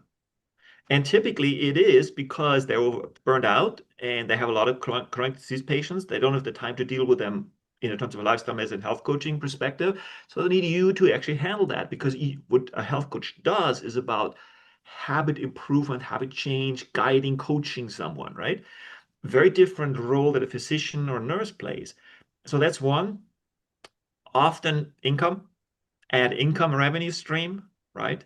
That is important too because they need to pay you, right? And maybe you want to have an additional income stream. And I would also look into are there, do they know? I mean, before I go talk a lot, I would ask a couple of questions. For example, if they're interested in lifestyle medicine or if they've heard that, if they see a lot of chronic disease patients, right? And if they're interested to offer an evidence-based option. And so, yeah, and again, it depends a bit on the environment. Which is it, a physician, a single practice, is it clinic, right? But again, you probably cover that more, and we cover that too, and then in our training. So. Yeah. All right. Thank you so much. Last question. I'm just going to answer this quickly because Tammy asked questions about it and a number of people have been responding. Tammy said, I've been told to get 30 grams of protein with each meal. this has been so challenging because I don't eat much dairy or meat. I'm about 99% vegetarian, but then I don't get the 30 grams. I'd love to know your thoughts. And I'll just quickly say, Tammy, thanks for asking. That's a common recommendation, especially from trainers or clinicians who are working with older adults or who are, people who are really focused on muscle maintenance or muscle growth. But here's the thing. So getting 20 to 30 grams of protein per meal can definitely be helpful, especially for maintaining muscle mass and strength as we age. That's because the body uses protein more efficiently when it's spaced throughout the day. But really, the total amount of protein you consume across the day matters more than hitting a specific number at every single meal. So you want to think more about the day as a whole and then spread it out. If you're eating a variety of whole plant foods like beans and lentils and tofu and tempeh and edamame, as well as whole grains, nuts, seeds, and greens, those all have good protein ratios as a percentage of calories. What you want to steer clear of is bottled oils and added sugars, which have got no protein. And so if you're eating whole plant foods and you're getting the legumes, you should be doing pretty good. Most plant-based eaters do just fine without tracking every single gram. And the truth is that 30 grams a meal is kind of a lot. Generally speaking, the official recommendations are that most folks need 0.8 to 1 grams per kilogram of body weight per day. And as we get older, or if we're athletes, we might need more like 1.2 grams per kilogram of body weight per day. This means if somebody weighs 140 pounds, they're probably going to be doing just fine with like something like 80 grams of protein a day. So, that you may be overshooting a little bit there to think about 90 a day, I would say. And that's even if you are, I'm assuming, an older person who's trying to maintain or increase muscle mass, maybe even an athlete. But you can get there. My favorite little hack is Eden unsweetened soy milk, which has 12 grams of protein per cup. It's just organic soybeans and water. I drink a couple cups of Eden soy milk a day. That delivers a host of health benefits from all the phytoestrogens in the soy. Anyway, we're not going to have any more time for questions now, but I just want to say, Johannes, thank you so much for putting our conversation in the larger context of the lifestyle medicine movement, which is so critically important. And you're coming to us from the ACLM conference in Dallas. Thank you for taking the time out of your time at the conference to join us today. And thank you for creating a track so that our graduates can go on to deepen their knowledge. The fast track is so appreciated. A lot of people love it, and our programs are really complimentary. Thanks again, Johannes. Thank you so much. Really appreciate it. I'm gonna go back to the summit now, to the conference now, and say hi from here to there. All right, and right back Thank at you, guys. Have a good one. Thank you so much. All righty. Okay, friends. So Bye-bye. now Thank our next presenter is Dr. Howard Jacobson, or as we affectionately call him, Coach Howie. Howie is an executive coach, a health coach, a best-selling author, and co-author of books like You Can Change Other People, Sick to Fit, Whole, and Proteinaholic. He hosts the Plant Yourself podcast. He's trained thousands of health coaches through WellStart Health. And in our plant-based coaching certificate, Coach Howie serves as our lead faculty for the coaching pillar. He teaches the core coaching modules and leads many of our deep dive calls and our practice pods. Our students love him. His humor, his clarity, his compassion create an environment where people feel safe to stretch, to grow, and to practice real coaching skills in real time. Coach Howie, welcome. Just making sure you're here, Coach Howie. I think I saw you on earlier, but I will also say that he's going to be talking here about meeting clients where they are. I do see you on, but not your video or sound yet. So hopefully, there he is. Make sure we got your sound on. This is a classic Zoom moment here, friends. We can't hear you, Howie. I do see you. All right. Well, he's still not audible quite yet. See if we can answer any more of the questions. One person said, I've been concerned with the amount of saturated fat in Eden soy milk. Should I be concerned about that? I don't think you should be concerned about the amount of saturated fat in soy milk. It is not a particular point of concern. There's a minimal amount of saturated fat in soy products. Where you want to worry about saturated fat is animal products and also coconut oil, palm kernel oil, and even there's some in chocolate. But it's not a particular concern with soy products. Howie, we're still not hearing you. Maybe change your mic or change your mic settings. See if I can answer any other questions here while we're going. Let's see. We heard from Linda Fowler said sinus drainage issue for 20 years causing asthma most of the time. No help from allopathic medicine. What can I do to cure the daily event and do more than survive? Linda, thanks for sharing. I'm so sorry that you're struggling with this. That sounds painful and scary. We're just sending our love to you. We're not going to be getting into a lot of specific medical advice or health topics today at that level of detail, but I would say at a core level, focus on inflammation and what can you do to bring down inflammation in your body. If you go to foodrevolution.org and type inflammation, you'll find a bunch of articles on the topic, how to bring down inflammation, which hopefully could be helpful for you. So we're just sending you lots of love on the journey. And I will say for a lot of people, dairy products are a critical inflammatory driver. For some people, gluten. You could try going off both of those for a few months, see if you get any benefit. And of course, talk to your healthcare provider as well, because it's possible there are some cases where Western medicine can be helpful. Although I always say lifestyle first, second, and third, and then see where you are and what you need from there. Coach Howie, let's see if Can you see me now? Yes, we can see you and hear you. Thank goodness. Oh, good. Because all right, so now I'm on my computer, but I think you can see me through my phone, which means I am not going to be able to do my pyrotechnic slideshow. So one of the things we learn as coaches is to be flexible, to be in the moment. I'm hearing. So let me just say that we are seeing you looking at us. I wonder if we're seeing you, we're hearing you through your phone. Yeah, we're seeing you through your computer and we're hearing you through your phone. Okay, you're hearing me through the phone, so maybe I can get because we're able to pin the image of you from the computer. Okay, cool. So that's what's happening. So I think we will be able to see your pyrotechnic slideshow. Possibly, but let's give it a try. Can you see me now? Or have I disappeared? Yeah, we are seeing you. You actually just froze. I froze. but we are still seeing you. No, you're not frozen. Right. Okay, we see you. Yes, so we see you. Here's what I'm going to suggest. I'm going to suggest that people imagine the slides, because I'm going to talk. I think this will be a lot easier and more engaging.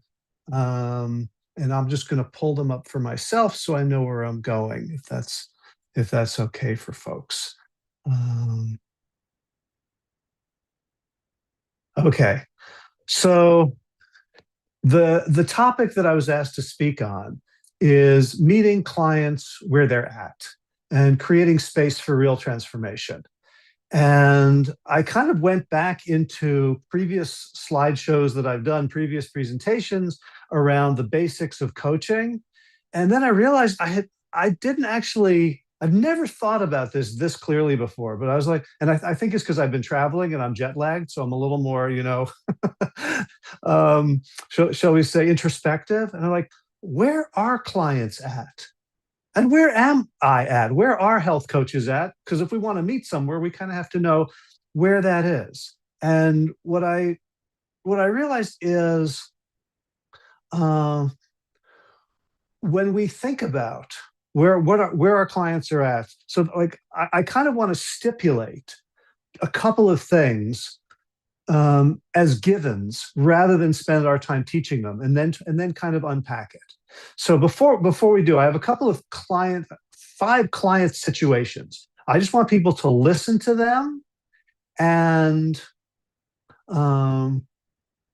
see what comes up for you for each one. So any thoughts you have, any emotions, any sensations. So imagine you're the coach and your client says this to you. Here's one. So I've got type 2 diabetes, and I was diagnosed with congestive heart failure, and my doctor says I need to clean up my diet. So what happens for you when you hear that and you're imagining yourself as their health coach? Okay. Here's number two. They say, yeah, no, I can't give up cheese. Feel anything? Hear anything? Notice anything? Next one. Yeah, I usually have a couple of drinks with my coworkers after work. Let it in, thoughts, feelings. Okay. And then they say, well, yeah, I'm mostly plant-based, but I like to eat a steak, say Friday nights. Okay. Anything come up? Any thoughts, answers, responses, judgments? And last one, I don't have time to prepare healthy food. Okay. So I'm curious for people who want to kind of post in the chat if anything came up for you when you were listening to those, because things come up for me, and things come up for most of the coaches that I've trained and coaches that I know. And the thing that comes up for me very often, so for the first one, someone comes and says they've got diabetes or heart disease or like something like, I have a lot of fear. The fear is, what can I help them? Oh my God, this is real, right? I remember I've been a teacher for many years, and I would teach like high school kids. And then one day I got a job like teaching much younger kids to read. And I was like, I'm scared because, like, what if I fail? What if these kids, these 7-year-olds, never learn to read? Like, that's terrifying. That's too much responsibility. So one of the things we can feel is like, that's so much responsibility. Another thing that can come up for us is judging and disapproving of them. Right? Like, oh, great, I'm mostly plant-based, but you still eat animals? You still eat steak? Don't you know XYZ? Don't you know environmental, right? There's the steak, the cows are the biggest ocean predators. That was a new one for me. Like, we can feel judgments. And the third thing is when someone says something like, oh, I don't have time to cook healthy. I'm like, oh, do I have tips and tricks for you? I've got so many tricks and so much advice and so many protocols, and here's a meal plan, and get the Vitamix and use the microwave and all this stuff. And I've got the answers for them. And I just want to give them the answers. So now those are things that come up. That can be where we're at. The question is, what's going on with the client, and are any of those responses helpful? And there's a lot of things going on for our clients, right? They may not have knowledge of what to do, right? We live in a world awash in health misinformation. They may just not know. They've never heard. Their doctor never told them.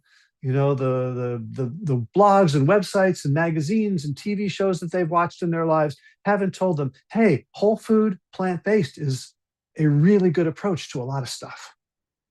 So they may need education. Then once they get educated, right, a lot of people will watch a documentary and be like, whoa, oh my goodness, I didn't know that. But gosh, that seems so hard. I don't know what to do. I don't know how to do it, right? So they may need the how, like the strategies and tactics of how to eat this way. Then they may learn all that stuff and still not be able to do it because they don't have the skills, right? They may not, like, I don't know how to chop an onion. I don't know how to steam potatoes, right? They may know theoretically, but it's very different doing it in practice. They may not have an enduring motivation. They may be motivated when they watch the documentary or go to the doctor or get their test results or hear that a family member has gotten sick and like, oh, I'm going to change. I'm going to grow. I'm going to do this now from now on. But by the next morning, when it's time to lace up and go to the gym or choose the oatmeal instead of the waffles, their motivation may not be top of mind.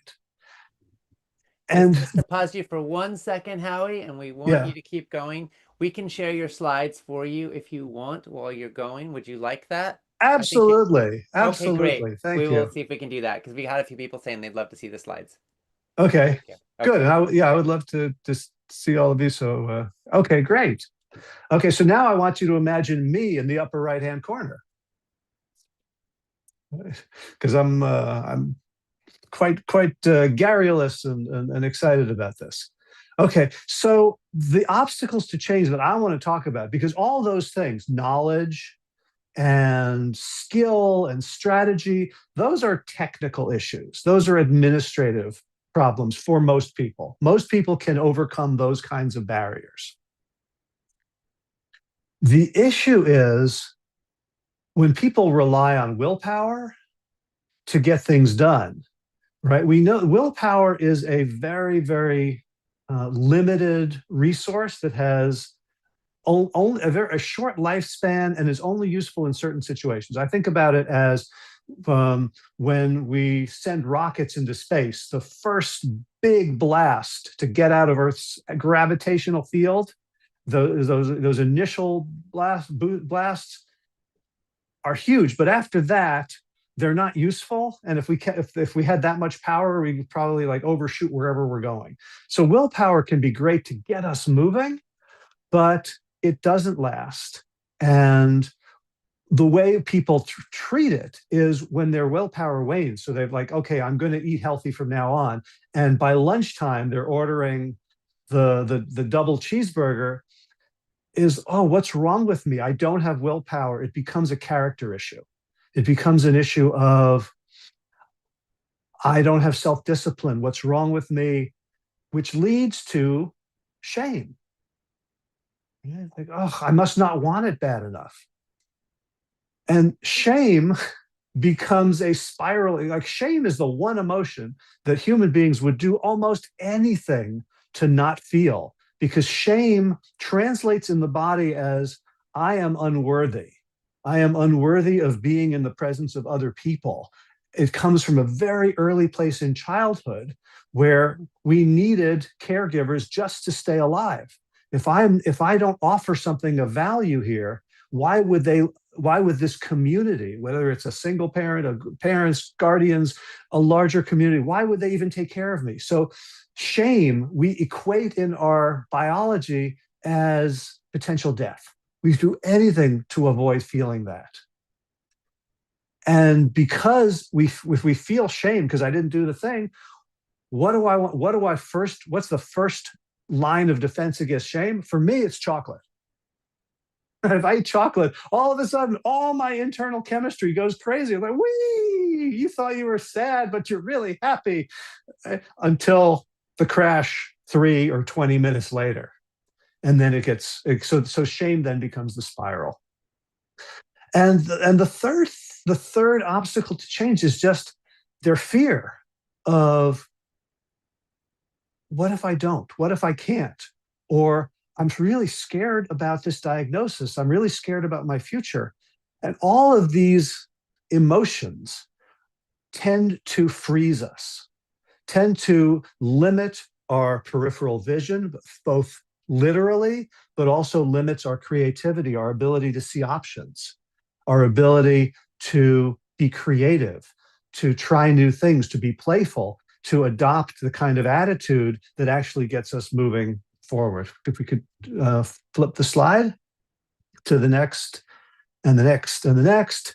So, and keep going, please. So we've said, like, this doesn't help. Can you see how in the context of the push of willpower leading to shame, ending up in fear, that if we ourselves, like, okay, I need to provide value. I am so scared that you're not going to come back to me. You're going to think, like coaches, like, we want to help people. And for a lot of coaches, it's like sad that we have to charge money. Like, I just want to help the whole world. I don't want people to have to pay me. And so when we realize, well, I do have to make a living, some of us, so I do need to get paid. I am not a charity, a nonprofit organization. I do need income. And then we could feel like, well, if they're paying me, I have to fix them. I have to solve their problem. I need to provide so much value. And that need has nothing to do with them. It has everything to do with our own egos. And there's plenty of times in any coaching session where I feel that, like, oh, I'm not providing. Like, I asked a question and they said, no, that's not it. Or we're going down a rabbit hole. And I was like, no, or we're following a really useful line of questioning, but it's questioning. It's more questions. And I can feel them getting like, why are you asking me these questions? Just tell me what to do already. And I can feel this need to provide value, to prove to them, and to, more importantly, to prove to myself that I am worthy. Right? The second thing that happens to me all the time is that I judge and I disapprove of my clients. It bubbles up. Like, oh, really? You can't give up cheese. Like, boy, do I want to lecture them about that. Right? Or, oh, you're doing this. What about the oceans? What about that? Right? It bubbles up. Or, right? Oh, you're having drinks with your friends. Don't you see that's like leading to this problem? And you could do something else instead. And what about a bowling league? Right? So the judgments can absolutely bubble up. And then the third one is like, I know the answer to this one. It's like, I was a nerdy kid who loved to show everyone how smart I was, right? I was the kid in the back of the class. Ooh, I know, pick me. I've received feedback over the course of my life. It's a good idea to calm this down, to not always have the answer, to not always show people, oh, I know who wrote that book, or I know this thing, or what person was in that movie. Right? But a lot of us, right? We have studied so much. If you've been part of Food Revolution Network for a while and you've imbibed the great information that you get from the summits, from the blog articles, from special classes and master classes and events, we know a lot. And we know that information is life-saving, and we just want to darn share it. And we want to tell people, right? So if someone says, I don't have time to cook healthy, I'm like, oh, well, yeah, that's what you think, but and I just want to, barrage them with solutions. So if we can keep going. So can we see that those things don't help? If the core psychological issues, if where our clients are at is relying on willpower, which doesn't work, spiraling into shame, living in fear, that us being know-it-alls, us judging them, and us feeling that our self-worth is dependent on what they do, can you see that there's a mismatch there? So what do we want to do instead? So there's three C's. The first one is curiosity. So instead of me knowing, right? I always know. My brain, it tricks me so much. It's like, oh, you know this one. And then I'm like, yeah, but I'm a coach. Remember, we agreed. I'm going to ask questions first. Every single time, after some good questioning, after some curiosity, after some, what's this like? Or how does this work? Or let me be a fly on the wall when this happens. I go, boy, I'm so glad I didn't blurt out my answer, because it was just either wrong or inadequate or out of context. And on the rare occasion when the first thing I'm thinking is right, if I just say it, they're not going to do it anyway. So curiosity creates a relationship where we're both searching for the truth together. I'm not the expert telling them, but I'm helping. My skill set as a coach is to know where to shine the light so that we can both look and we can figure out what's actually going on. I can't give up cheese. Tell me about that. Oh, has there ever been anything else in your life that you felt that strongly about, that it was like an addiction for you? Or tell me when you eat cheese, or what kind of cheese, or stuff like that can loosen all that up. So curiosity is the first step. Then next slide, please. Coherence. And by coherence, I mean this makes sense. Because I promise you that whatever your client is going through makes sense. Whatever their behaviors are makes sense. Whatever their beliefs are makes sense. If you knew, there's a quote by I believe it's Oliver Wendell Holmes, that if we knew the secret history of our enemies, we would experience such grace as to forgive anything. And our clients are not our enemies. Our clients are people that we care for and want to help. And when we understand where they come from, how they grew up, how their parents used food as carrot and stick, or how they got looks when they went through puberty and decided that it wasn't safe to look a certain way, or they grew up in a family where they were the oldest child and had to keep everything together, and so developed the need for such control over their environment that they use food to regulate their mood. However we get to these conversations, and we don't even have to go into it, but just the trust that what they're doing makes sense to them and has made sense in the past, and that if we want them to change, the conversation has to acknowledge that, has to value what they've been doing as opposed to judging it and disapproving of it. And among the things to be coherent is their history, right? Where they come from. What are the resources that they have? Like, what do you mean you don't have time? Anyone has time. And then I find out they're in technical community college while taking care of a sick parent, while working 2 jobs, right? And I'm like, oh, well, yeah, maybe they don't have the same time resource that I do. What are their current circumstances, and what's the state of their nervous system, which is a whole other conversation, which we get into in depth in the plant-based coaching certificate. One more, please. Once we have started with curiosity and we then look for coherence with the trust that it's there, that this makes sense, this has made sense, and we want something else to make sense, then we look at them and say, wow, I really see how you've been struggling with this. I honor that you're here. I honor how hard it's been for you. I honor your courage in showing up here today. I honor your courage in coming back after setbacks, after doubts, after struggles. And at that point, can you feel that we are now in relationship? So where they're at is how we meet this. Let's go one more. And so the mnemonic here is, the first one is curiosity, is I wonder. I wonder what's going on here. When we get enough of that, it's like, no wonder. This all makes sense. And then finally we can get to, you are wonderful. There's nothing for me to judge here. Yes, I'm a judging machine. I'm an ego protecting machine. I'm a impress you with my intelligence machine. And all of that loses its foundation when we are in this relationship of, wow, you are wonderful. Yes, you have these issues. Yes, I acknowledge that there's things we can do together, but wow, I so value and appreciate you. Whether it's not showing up for a session, wow, I could see how the stress of what you've been going through would make you want, or you had a bad week and you don't want to tell me about it. I get it. That makes total sense. What can we do about that?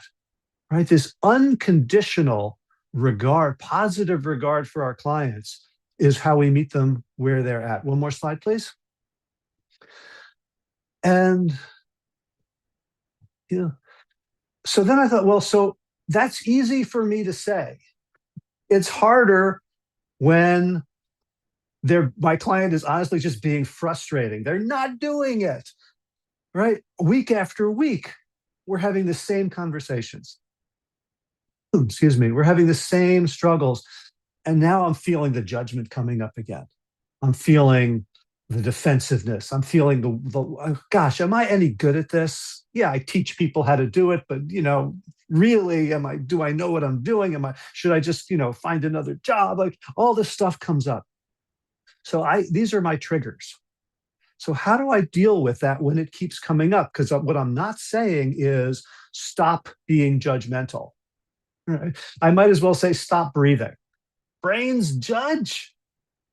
I'm not saying stop having opinions. I'm not saying stop caring what other people think of you. I'm not saying stop trying to provide value, because we do it, and we do it when we're triggered. So what I want to say here is, how do we deal with our own triggers that get in the way of good coaching? And I'd say the first thing is curiosity. let's discover what those triggers are. A client can say to me something that they'll be like, oh, okay. Another client can say something and I'm like, ooh, that gets under my skin. I'm up at night thinking about what they said. That thing they said, was that like a criticism of me?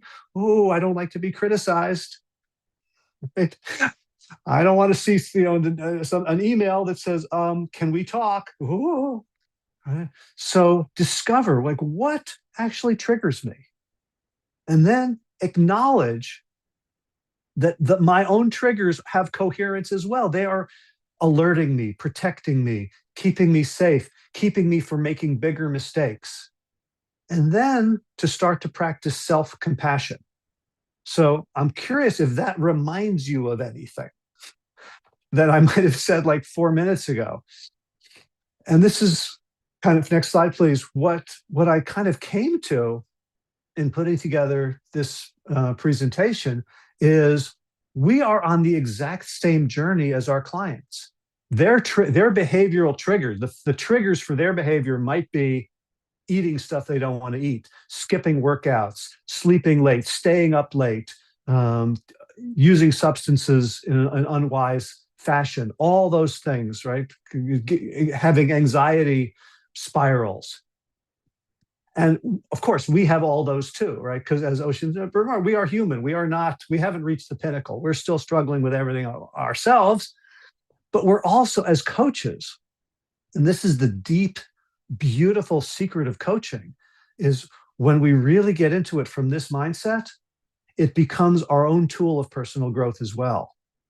Because then we get triggered and we say, okay, where did that come from? Let me be clean about it, at least in my own mind, maybe even with the client. Like, hey, what you said really triggered me. I need a moment to step back and really to respond from my heart.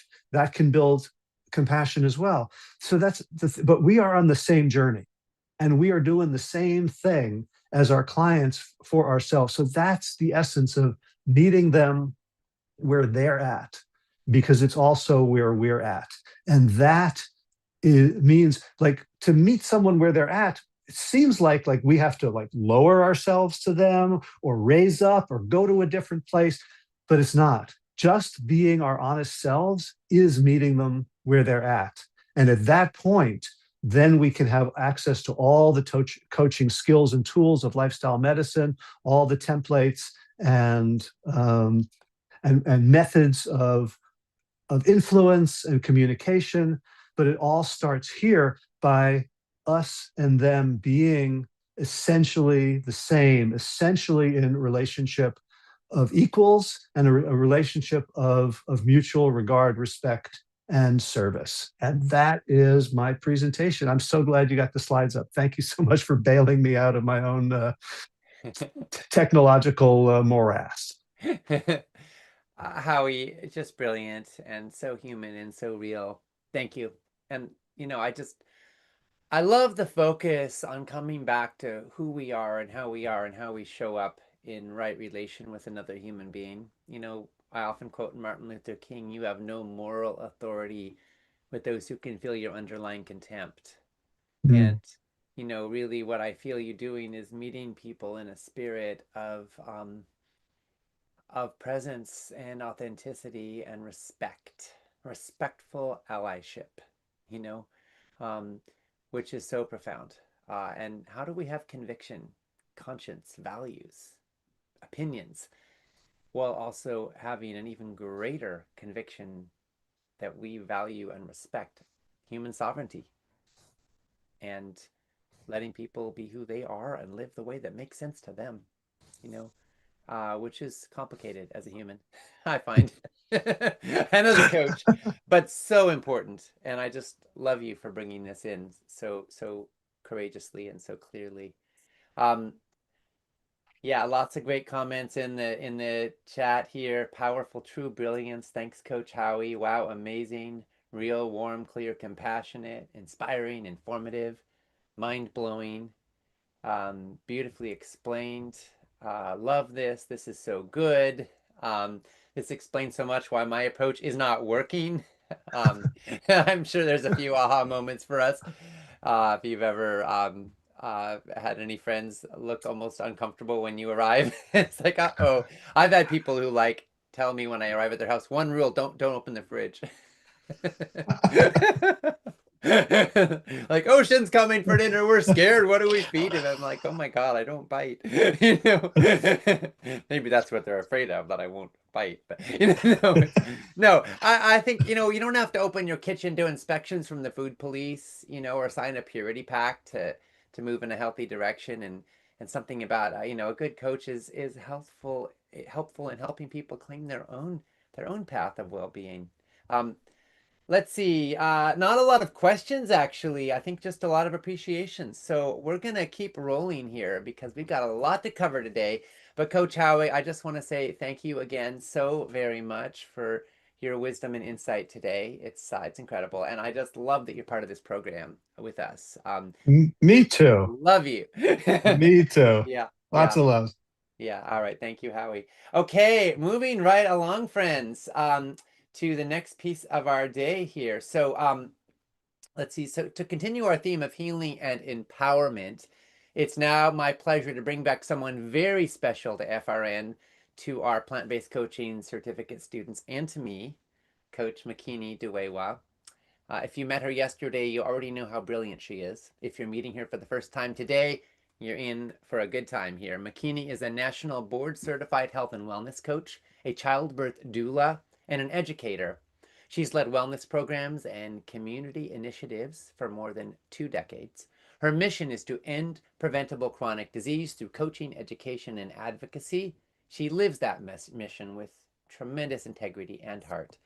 Makini also serves as coach, mentor, and lead faculty for our plant-based coaching certificates coaching pillar, and she guides our students with such warmth and expertise. She helps us all to build confidence, to develop coaching voices, and to show up with presence and purpose.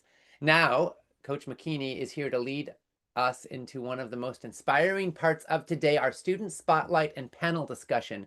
We want you to get to meet real graduates who are really doing this in the real world, to share what they're learning and how it is going. So welcome back, Coach Makini. Thank you, Ocean. Hello, everyone. Hello again. I am so excited for today's panel. As you will soon see, these are powerful individuals with incredible stories. So let's begin. Before we move into our live discussion, I want to start with a story that perfectly captures the heart of today's theme, healing and empowerment. Before we bring that on, I want to say that we had a change of schedule with Sharon, and we'll meet her tomorrow. So I hope to see you all tomorrow for that. Today, we have the privilege of featuring an alumni, one of our very first cohorts, someone who continues to make us proud and inspire all of us. And she is making a huge difference in the world. Please welcome Chef Agat. Let's take a look. I want to share with people how you are unique. Your personality, your demeanor, you know how you present yourself will attract the people that are for you. You have people waiting for you out there. Do not hold back. Don't think twice. Just jump in.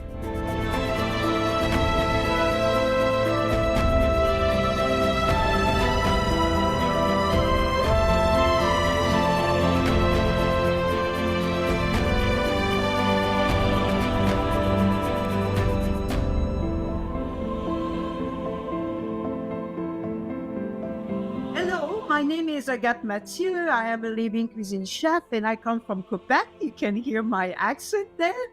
My birth mother had really bad arthritis. And so, like they say, the gun is loaded and then the trigger is the lifestyle. Why? Because I got arthritis at 45 years old, miserable, couldn't button my shirt, zip up my pants, come up from the floor. And I had young children. It was awful. But then, changing with eating whole food plant-based, it disappeared. I'm not kidding you. 21 years ago, totally vanished and never came back. The pain, the aches, the incapacity, never came back. Food is healing. If I could look back to my younger self, what I would say is, what are you putting in your mouth? What I put in my mouth is my fuel, and that fuel make my body function, optimally or not. That microbiome of yours, those gut, little microbes in there, they can really keep you healthy. So you have that doctor within you 24/7. So really all it needs is feeding them well. The more your gut is in balance, your microbiome is in balance, your body is in homeostasis, you are healthy.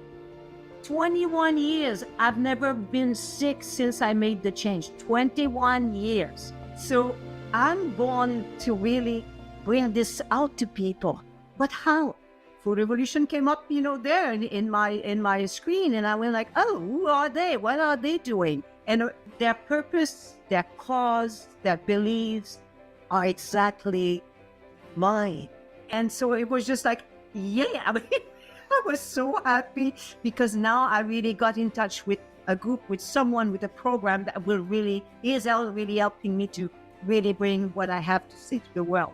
What PBCC helps you to understand is how, as a coach, you can make a good living because you're providing so many people unattainable results, really, in many cases. So a coach helps you to go from your suffering that you have right now to where you want to go. Because along the way, you're going to have some hurdle, it could be family members that are going like, it doesn't make sense what you're doing, or friends or whatever, or whoever you encounter in your life. So, how do you deal with that? And to tell you the truth, really, if I would have listened to people around me back then when I changed my diet, I might have not do it and I'd be crippled today, just like my birth mother. So that's what a coach is for, is when you hit a wall, it's there to listen to what you're going through and give you the how-to and keep going, to accomplish what you really want to accomplish. So really, when, I go out in the world and coach, it's not just coach every which way. It's coaching with a way of doing it that really supports the person, meet the person where they are at, is crucial. And that's what we get, of course, from PBCC. Why plant-based coaching? Because eating this way heal your body and heal the planet. And so we can change things around. It's not a gloom and doom as what we hear right now, Oh my gosh, we don't have enough food. With the fertile soil, the topsoil is evaporating. Whatever we hear, that can be turned around by eating all plant-based. What I'm after with one word is healing. It's healing us, it's healing the planet, it's giving a future for our children.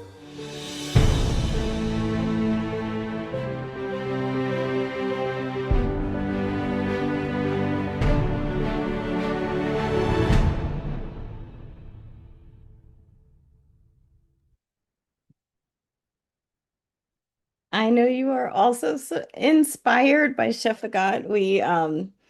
She was in one of our first cohorts, and we are just so proud and delighted by Chef Agat.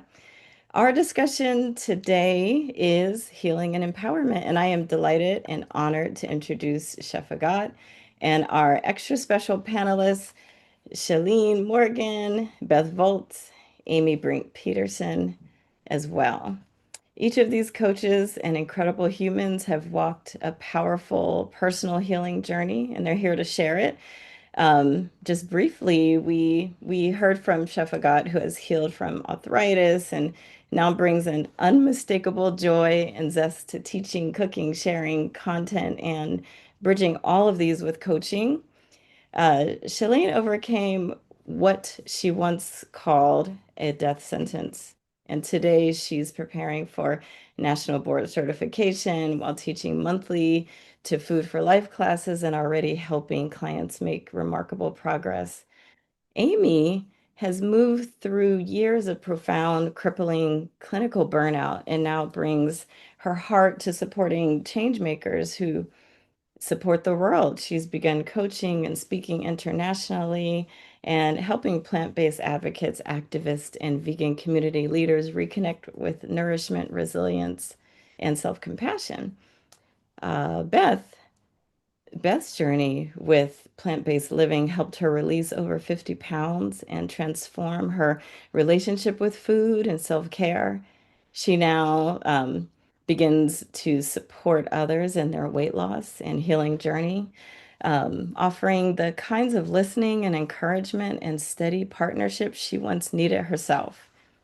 And so you may have heard the term turn your mess into your message. Well, these coaches have done that, and their stories are of resilience and purpose and proof that healing is not a single finish line, but a lifelong process that continues to enrich their lives and deepen the work of coaching. So please join me in welcoming these amazing humans. Hi, everyone. It's good to see you. Oh my goodness. This is a little bit of a reunion for me, just having everyone in the same space. I'm so enjoying these panel discussions. Okay, so a little housekeeping. We don't have much time. We want to hear from all of you in different ways. So I'll be skipping around and I will begin with the first question. And this one is for you, Shalene. Okay. You've each faced significant health challenges on your journey. For you, Shalene, what is one of the biggest personal challenges you've overcome, and how has it shaped who you are as a coach today? You are muted.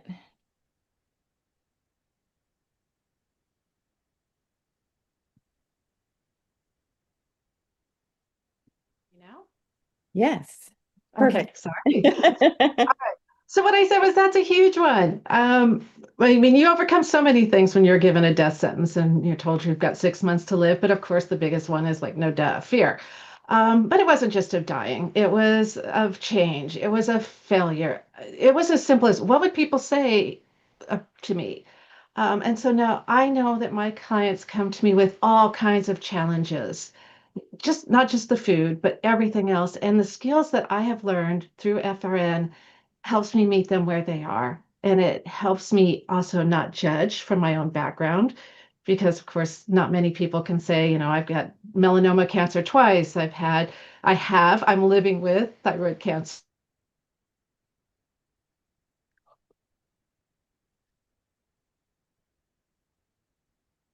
Okay.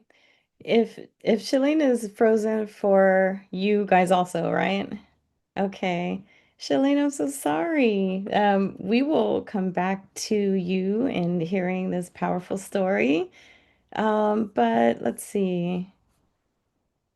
Okay. All right. We lost her altogether. Oh no. Let's move to the second question, to which I hope to hear from all of you, including Shalene, most of you. Okay. So the second question is, healing often changes how we serve others. How has your personal journey influenced the way you support your clients and the kind of impact you hope to make? And I would like to start with Amy. Hi, Makini. Hi, everyone. Hi, you guys. Oh, yeah. I think, well, having suffered a really severe burnout, it took me almost 3 years to recover. So when I say burnout, I mean burnout. Um, and how it shaped how I now serve others, how I can support others. Having a burnout like that, really, it really pushed me to go inward and really to look at my own needs more. So to really develop those skills and the ability to recognize my own needs, to acknowledge them, and to fulfill them as much as possible. And that, because I had to develop that first myself, I now am much better equipped to support clients in that process as well. Needs, yeah, everybody has needs. So, and behind every story, there are needs. And so I'm noticing that the people that are coming to me and I'm working with are really developing that skill as well. And no matter what their situation may be. So I think that's really, and I think also it really some of the things I experienced in my burnouts, I'm not really proud of some of the behaviors that I displayed. I mean, and I think, some of the, outbursts of anger that I had, or, the way I spoke to my family at some moments, really not proud of it. So also learning to respond with compassion to unlovable behavior, to look at the person and the needs behind that behavior. Mhm. And that helps me as well with clients. Mhm. Thank you. Um, Powerful insight. Thank you so much. I would like to move right back on to Beth. How about you? Thanks, McKinney. So good to see you. Okay, so my story is chronic back pain, and with that came I was overweight, and I was on blood pressure medication, and so as I had discovered plant-based eating and going to various coaches, what I wanted to share with everybody is that I encountered more than one coach who would dismiss my goal. So I it was good enough. I would weighed what I would it was good enough. I didn't and actually the very first program that I encountered was one that just was all about how to live with my pain. And it's like, no, I know that's not what I want. I don't want to live with my pain. And so I started questioning myself um, as a result of these coaches. They would share their own stories and then tell me that I was good enough. So coming away from that and rethinking everything, I realized it's important, everything Howie said and Johannes, and is that client-centered approach. So for me, that is amplified because I've experienced the opposite several times. Not just, especially when, I think one of my coaches said, everyone has an opinion about how to eat because we all eat. And so they, rather than share my opinions at first, and it's hard, like Howie said, it's like, no, stop the dairy. I just want to yell. Yeah, anyway, but no, so I'm uber conscious of meeting my clients where they are, hearing their story, sticking with their goals, and celebrating them. So I guess that's what I would have to say as a result of my experience. Thank you. Thank you, Beth. Yeah, client-centered approach is priceless, and we all have felt it when we're on the other end of someone narrating their own story into our experience. So yeah, thank you so much. Moving right along. Welcome back, Shalene. So right now we are answering the question, healing often changes how we serve others. How has your personal journey influenced the way you support your clients and the kind of impact you hope to make? Do you have something quick to share? Thank you. Well, absolutely. And, healing is not a linear journey. It's more like a roller coaster, and it goes like, and when I first went on this journey, and I was told I had 6 months to live, I went down every rabbit hole trying to learn everything I could find before I found FRN. And I know that my journey is not the same as my clients, but I want to ease their ride, kind of be their GPS and help them get to where they want to go, and not where I want them to go, but where they want to go. And so that's the importance of what I've learned through all of this. Thank you. Thank you. Absolutely. What about you, Chef Agat? Well, for me, it just happened recently. It was so cool. So I have Andy that is from India, and I'm coaching him, and we're not producing results. And then eventually I said, Andy, what do you love to eat? And so I had to just get out of my comfort zone, which is, eating the food that I eat, and think, okay, he likes that. So how can we introduce or tweak the recipes that he has in his world, being Indian and the way he eats with lots of fried foods and all that? How can this be changed so that he would enjoy the food? And that was night and day. the huge difference it made for him. He felt, yes, supported. He felt understood. He felt listened to. And that is something that, of course, I learned at PBCC. You know, when I was with him with Andy for a few sessions, I went, oh, wait a minute, let me go back to what I've learned there. And that's, it's just remarkable. So the program for me has given me this. It's not only I got your ideas that count, or I got that's what you think.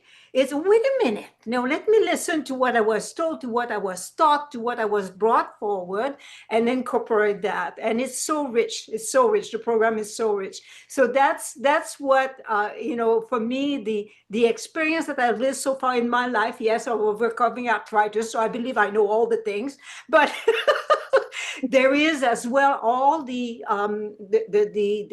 skills to learn, and that's certainly you know what. Oh gosh, I so enjoy the program, and I so enjoy to apply them, and then making a difference in people's life. You know, when Andy's face just changed to that beaming, oh yeah, now I can do this. It's precious. It's priceless. Oh, I love that so much. I forgot. Yeah, it's a powerful thing to meet our clients where they are, literally, enough to go into the way that they like to eat and see what can change. Yeah, perfect. Thank you so much.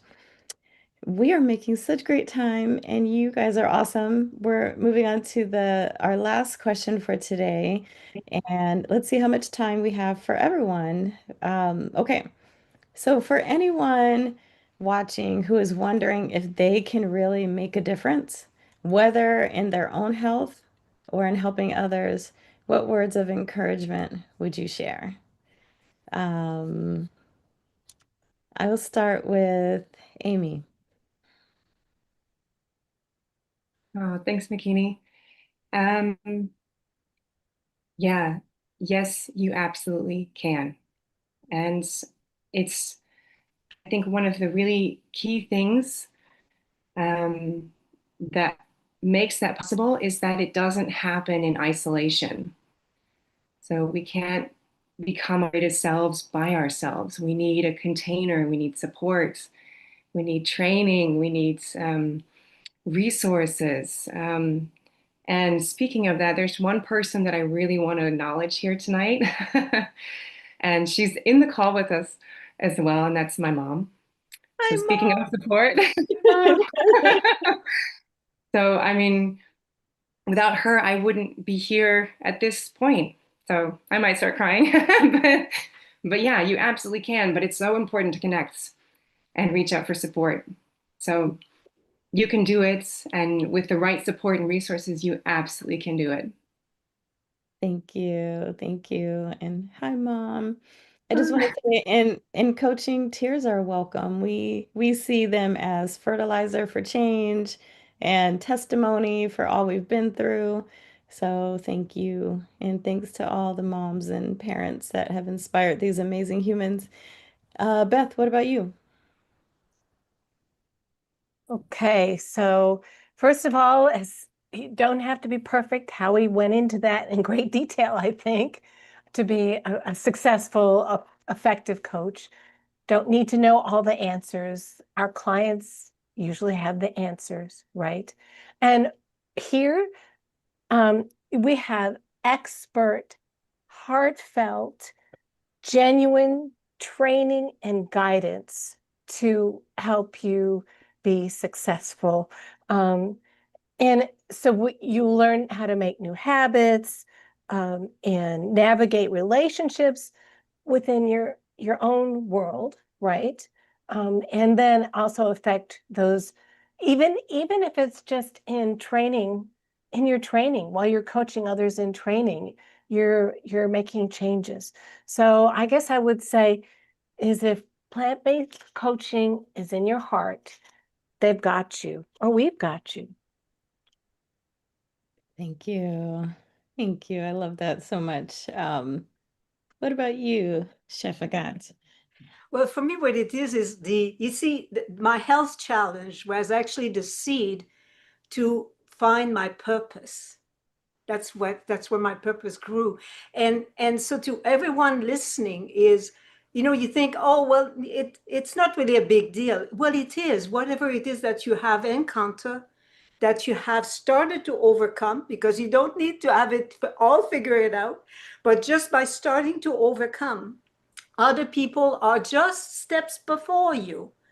And actually, your guidance helped them to move forward. So your challenge, your health challenge, giving you a purpose for this life, embrace it, share it, contribute it to people. You have something to give. And that's what I'm so grateful that whatever happened to me happened, because that's today I've got this gift, that passion to give out to people and share with people and contribute, and the gift of finding it through whole food, plant-based. So at the same time, what we are giving to people is a tool to heal themselves, heal their family, and heal the planet. So we're creating a future for us all. It's just remarkable. And here in the community, that community of Food Evolution Network, this is a blessing. Stick around, because there is that too. When you embrace that lifestyle, you might not find other people that think the same. It might not be as easy to navigate the world, but when you hang on to this family, it becomes super easy. Yes, yes, yes, absolutely. What an incredible community of like-minded people we have in PBCC, and that's the plant-based coaching certificate program. And last but not least at all, what about you, Shalene? Well, information does not equal transformation. If it did, the shelf help books would not be a multi-billion-dollar business. And this is something I had to learn as a Food for Life instructor. I was giving them everything and telling them how to do everything so perfectly, but I didn't know all of the other things that I needed to learn. I didn't know how to meet them where they were, or how to be curious, or I didn't understand any of that. So if you have that burning desire to help people, and you know who you are, it's just welling up in you, then you're in the right place right now, because you're going to learn how to help people correctly. And that's the big issue. So come join the FRN family. Amazing. Amazing. I told you they were amazing, and I'm going to give all of you, any of the participants in the audience, a chance to take out your phone or get ready to take a screenshot, because we are going to share their contact information again for you. There we go. Yeah. Thank you again, Shalene, Shafagat, Amy, and Beth. Everyone, send them some love in the chat. I know some of you might feel like you're still very much on the path, even like you're an example even of how not to be. And it can seem as if this community is only for sparkling superhumans who've never known pain, struggle, or a messy process of finding their way to plant-based living. But like you saw today, your own journey and true lived experience may be exactly what someone else needs. And the very challenges you face can become the bridge and that partnership that supports another person to move towards well-being. So I welcome you to this community. We all do, right? With open arms. And I'll leave you with my favorite quote, often attributed to Dr. Seuss. To the world, you may be one person, but to one person, you may be the world.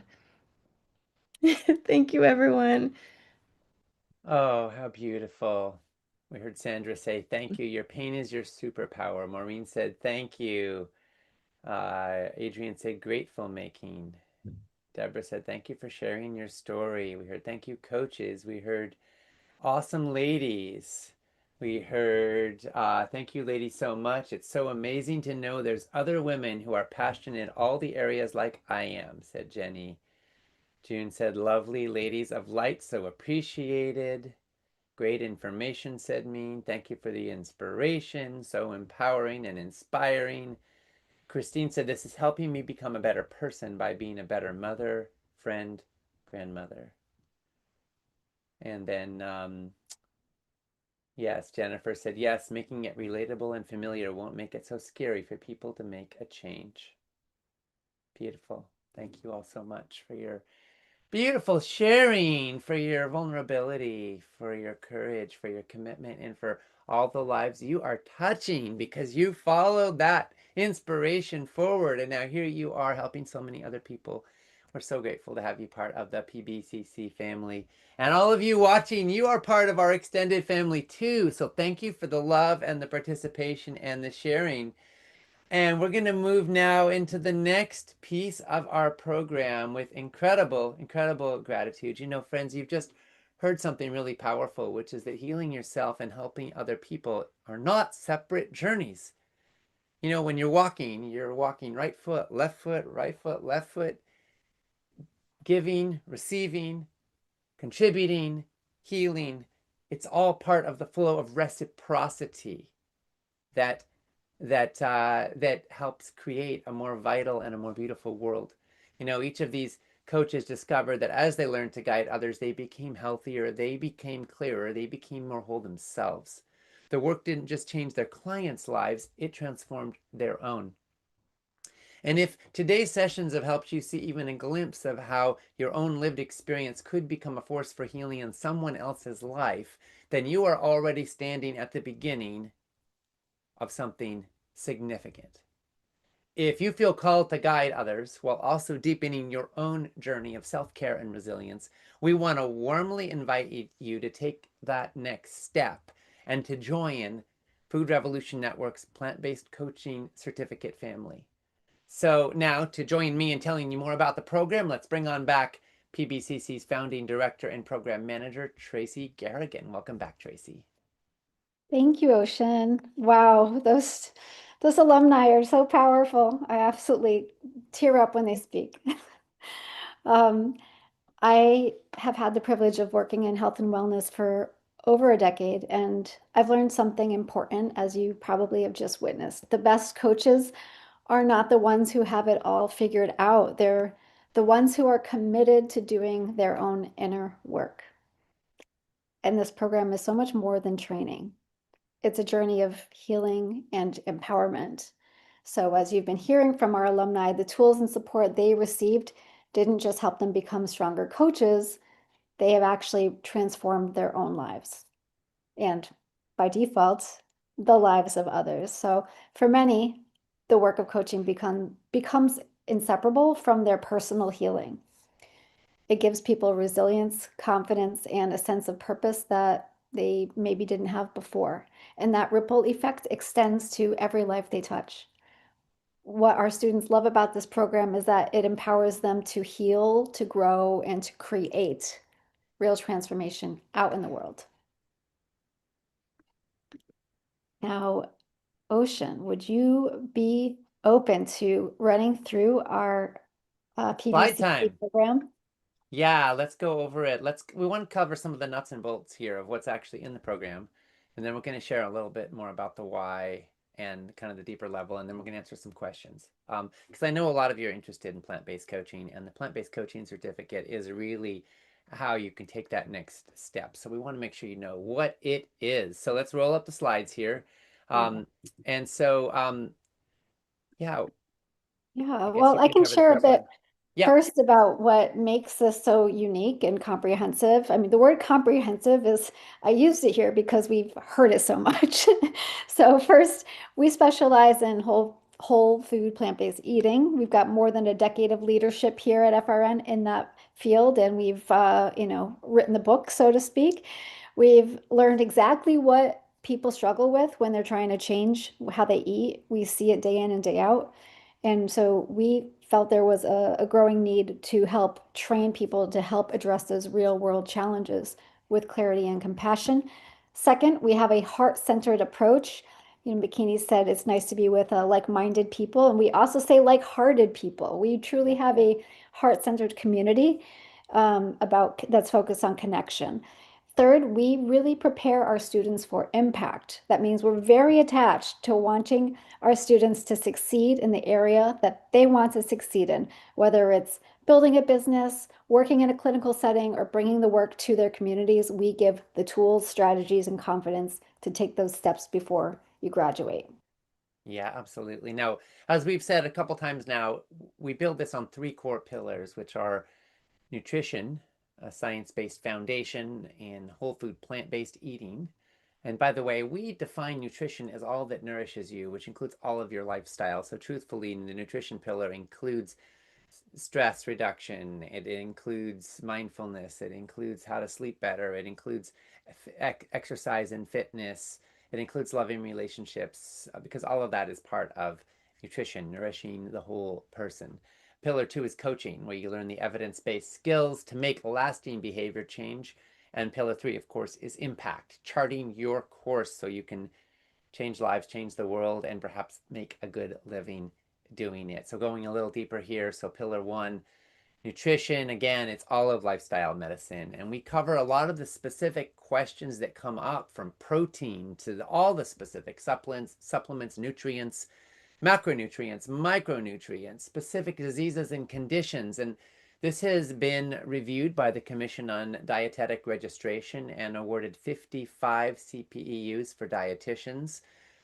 You'll learn how to simplify complex science and give people clear, actionable guidance they can use. Our lead faculty for the nutrition pillar include Nicole D'Andrea Russert, Brenda Davis, who you met yesterday, Dr. Michael Klapper, who is with us today, and Dr. Roman Pollock. They're on live calls and in our private forum. We also have guest faculty in the program who are some of the top leaders in the plant-based medicine movement, including Dr. Joel Furman, Dr. Mimi Guarneri, Dr. Christy Funk, Dr. Columbus Batiste, and many more. You'll really gain clarity to help you guide others with confidence, because you understand not just what to recommend, but why it works and how to troubleshoot when it doesn't work. Yeah, a whole lot of handouts about that actually in the course. And the coaching pillar is where you learn to help clients create real and lasting results. So you've heard a lot from Coach Howie today that resonated, and it's great to spend some time with him live through this training. This pillar is so robust. It has been reviewed and approved by the National Board for Health and Wellness Coaches for 24 CEUs.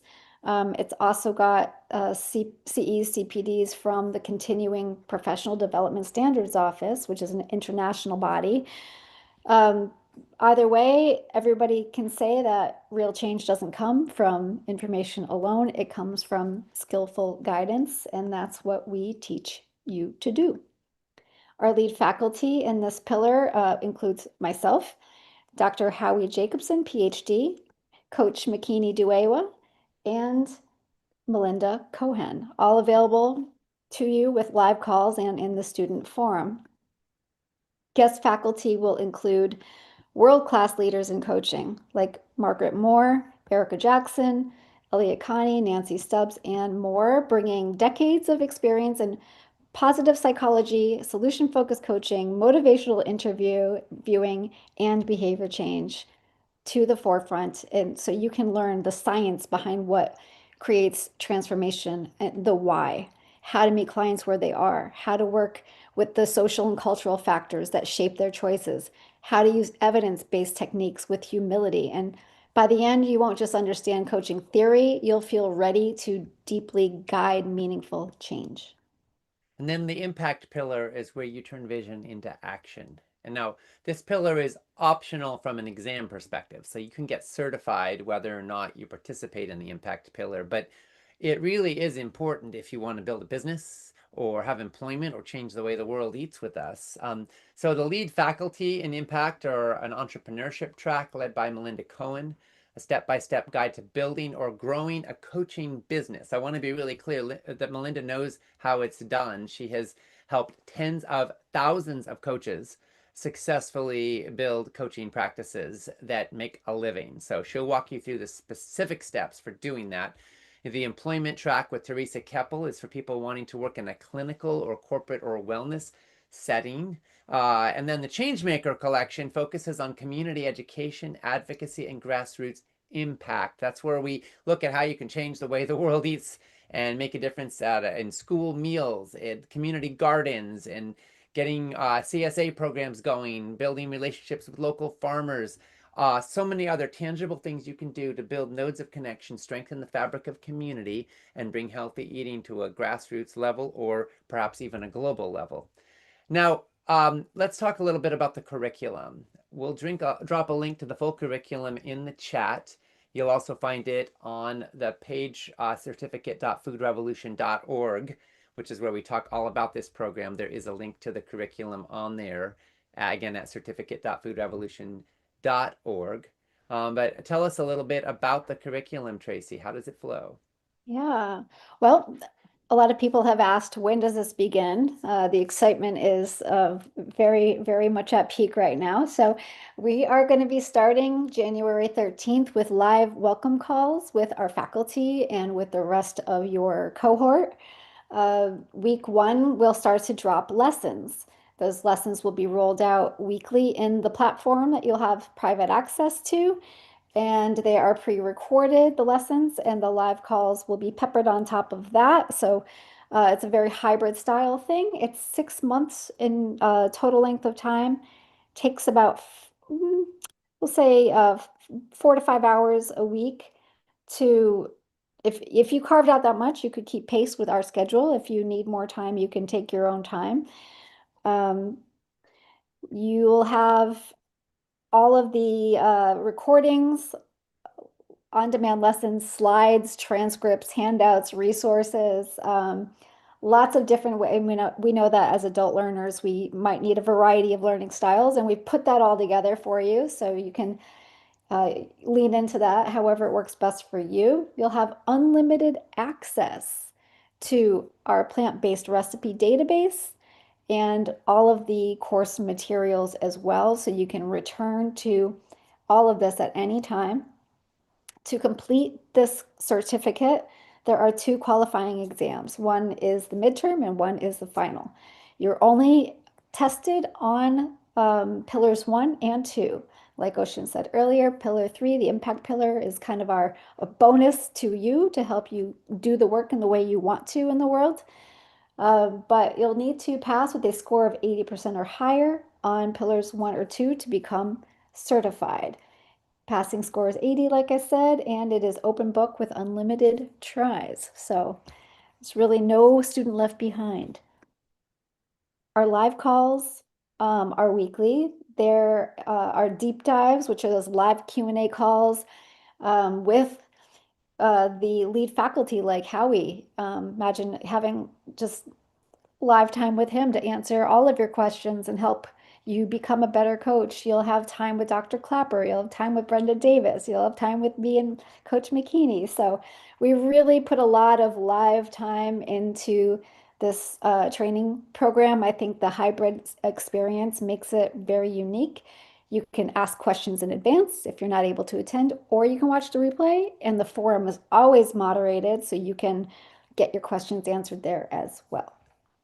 Oh, impact sessions. Ocean's a part of those, which are exceptional. So you'll have 6 impact sessions for that impact pillar. Again, this is like a bonus.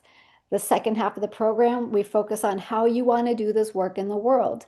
So do you want to do entrepreneurship? Do you want to work in with a team in a clinic? Do you want to start a community garden or do something in policy? It can really be any avenue that speaks to your soul, and we are really primed to help you get there. And we have student support calls every month, and we don't let go of you once the course is over. This is another thing that I think is really worth driving home. We don't disappear once the 6 months is over. You can continue to lean into us for support. We know it. Some people take longer than 6 months to build a business, right, Ocean?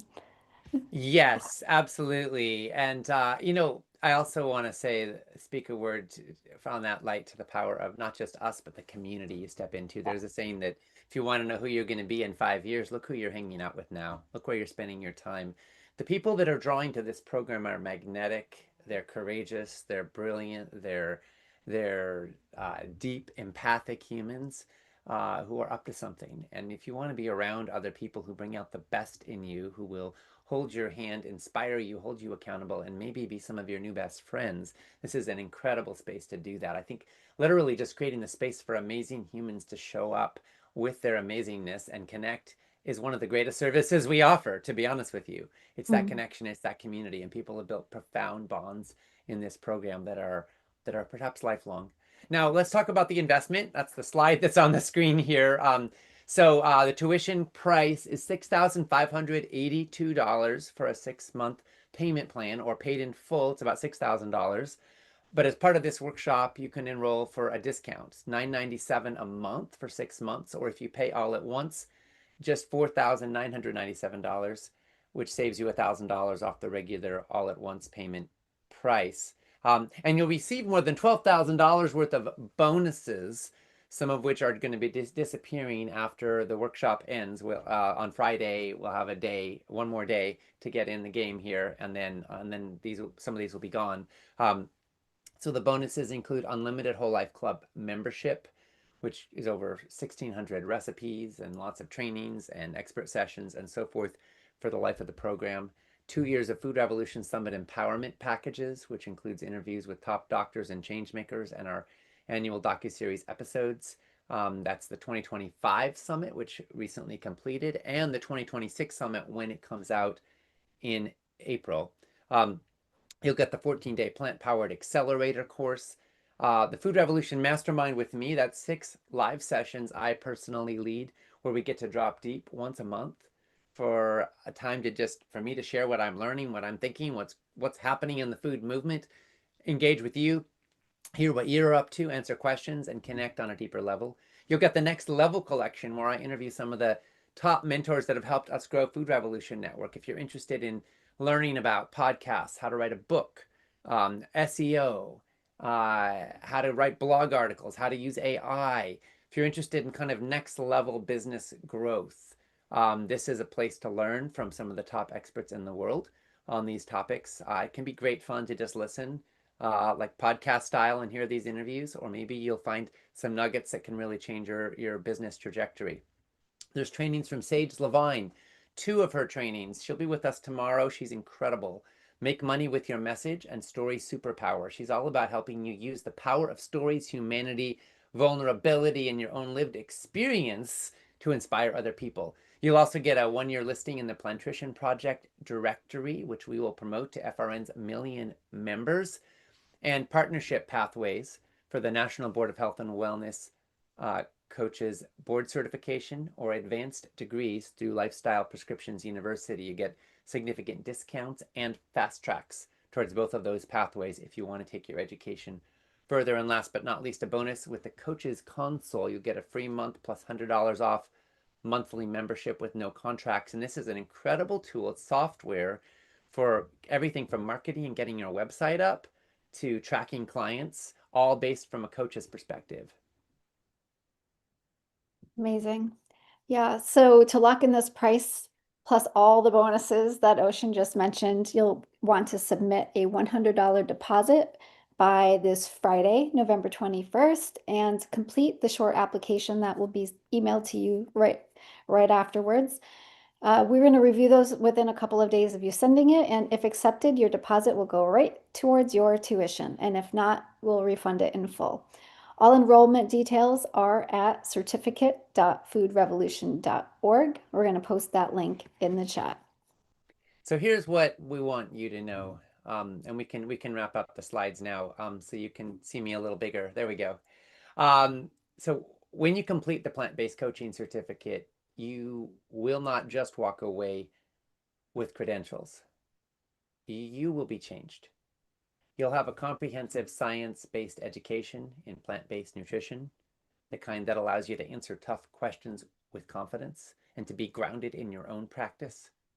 You'll have coaching skills that empower you to support real and lasting transformation, not just in clients, but also in yourself. You'll have the business knowledge and the tools to attract clients, to grow a practice, or to find meaningful work in this field if that's the path you want to take. and you'll become part of a mission-driven community with lifetime access to support, resources, and connection with kindred spirits who share your values and your vision.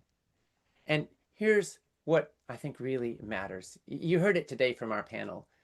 Coaching isn't just about helping others, it's also about becoming whole yourself.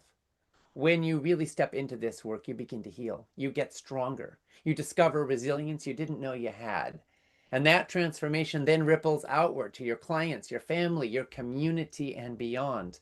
And that is the promise of this program. Not just skills and knowledge, though you get plenty of those, but also transformation, purpose, impact, and a life that feels deeply congruent with who you really are.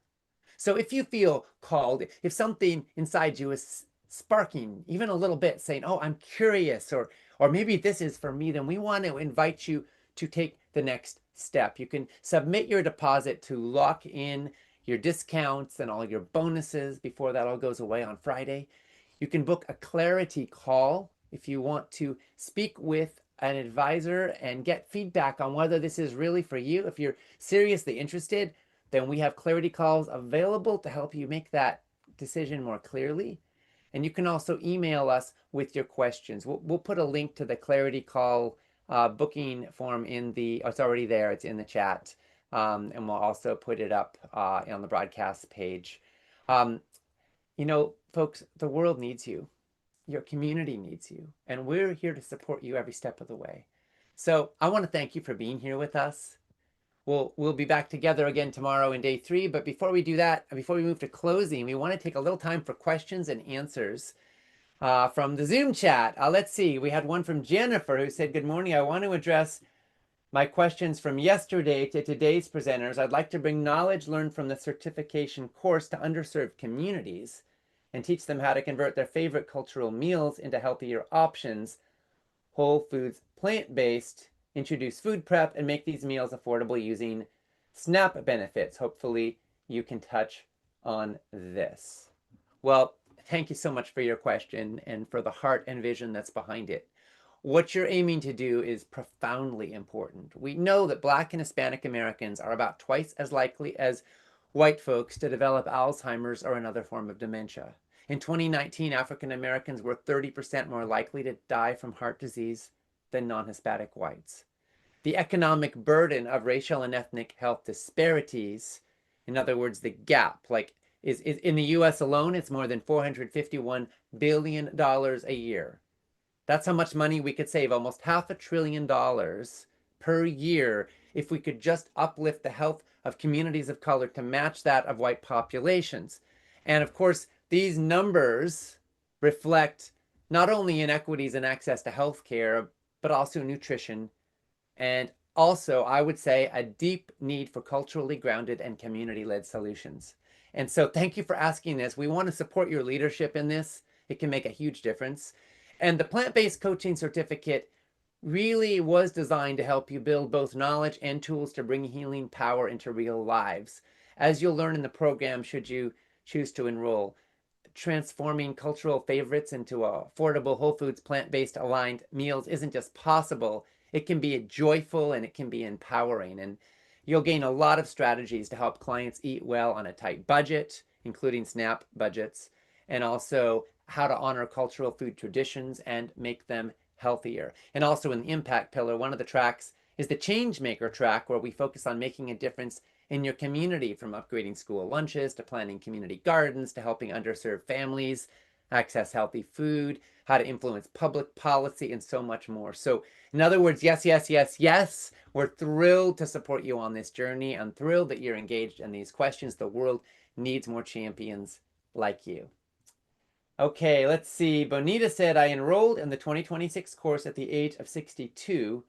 Reading the curriculum is an education in itself. Superlative, top-notch, and stellar. What suggestions can help me juggle this comprehensive study, live calls, my job, and energy levels? I want to get maximum benefit from this, but some days will be heavy. This is an exciting adventure and huge leap, especially at this stage of life. But I can physically leap and still land on my feet, says Benita. Tracy, thoughts for Oh, Benita. Benita, I cannot wait to get to know you more in the course. First of all, let me just start with that. Congratulations on joining us in 2026. I will share that we have one required live call. That's it. It's the orientation. And in that orientation, this is exactly what we cover. We have a guidebook that helps to um, share with students where to focus. And we cover all of that in the orientation Q&A part as well, like the individual concerns. So time management, setting yourself up for success, learning how to learn is something that we start with, especially with a digital or online experience like this. So hooray to you.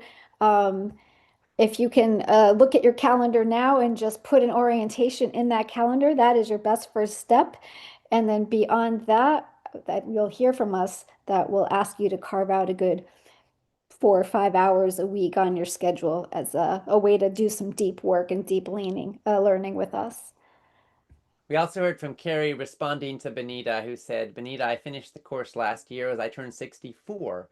Yes, the course is all of those things. I loved interacting with and learning from the FRN team and my colleagues in the course. It became essential food for me. My desire to help others and create a healthier community is strong, and coaching others is my second career, and I love it. I'm grateful to have the energy and ability to do it. I just retired from my full-time job last month, and I'm so glad I completed the course when I did. Yes, you'll be busy, but you'll figure out how to focus on the important things, stay balanced, and eat well through it. There is so much to look forward to, said Carrie. Oh, I love Awesome. hearing Love it, that. Carrie. Thank you for that feedback so much. Let's see. Lakeisha said, I won't be able to start in January due to prior commitments. I'm very interested and would like to attend. Well, I have to wait 6 months for the next session. So, Lakeisha, we currently are offering this program once per year, starting every January. So not even 6 months, 12 months. Assuming we continue to offer it, which we fully intend to. But I think that the truth is, if you can't start right in January, you may want to still consider joining in this cohort if it's it's something you want to do in 2025, because you can self-pace and come in a little later and access the ongoing community. All the curricula, all the lessons, etc., are available on an ongoing basis. Of course, you know better than we do what other things you have going on, but again, it only takes 4 or 5 hours a week to participate fully on pace, and a lot of folks can start a little late and then catch up later, or however you want to handle the pacing of it. We still have a few folks who are taking their exam, from the 2025 cohort, even the 2024 cohort now, right? So you can do it when you want to. Of course, most folks kind of stay with the cohort because that's a really fun way to do it. But inevitably, life happens. There's no, we try to make it really spacious for people. Ruth said, I don't have a trauma story around ill health and survival like the hosts do. Does that matter? Ruth, your story, my friend Sage says, your story is a PhD program in your contributions and gifts. If you've been healthy, then that's a strength too. I don't have a health trauma story. I grew up eating healthy food. It would almost be off brand if I did, I suppose. But, the truth is that then that becomes part of my resilience. Like, I've been in this conversation, living a healthy lifestyle as best I can my whole life. That's awesome too. If you're fit and well, more power to you. If you're not, because that vulnerability and authenticity is also a bridge point. You use what you've got, you use who you are, and you grow from there and you serve from there. I think that increasingly people are hungry for authenticity in this hyper content saturated, AI dominated world where you don't always even know what's real or who's real. Humanity becomes more and more valuable. And so whatever your humanity is awesome. It doesn't have to be a trauma story, for those who have had experiences. And you may be surprised by how many people, when they really get down to it, realize that they actually have suffered in their lives, because we all have, right? So that's real. But you don't need a health trauma story. Health vibrancy is winning as well. And I'm sure you also have loved ones who have suffered, so you've also got that connection point. If you've ever cared about anybody who's been struggling, you know what that's like. Let's see. Can you attend and have access to info from all 3 of the impact tracks? Asks Carolyn. Yes, yes, yes. You can. You can do all 3. And I've got to say, the Next Level collection is almost like another track, because in year 1 of this program in 2023, that was the impact pillar, to be super honest with you. And what we realized was that I was kind of talking about things that were over the head of a lot of people who really needed to know where to start, not how to grow a business and scale it. So that just to say that the Next Level collection is almost like a 4th track. So you've got all of these options, and each one is a solid, intact, powerful journey, and you can absolutely take them all. And many people do. Let's see, what else have we got here? Liz said, how do coaches find their clients, and what, if any, resources does FRN provide to assist with this? Want to touch on that one, Tracy? Yeah, yep. All right, I'll have the 2-part answer.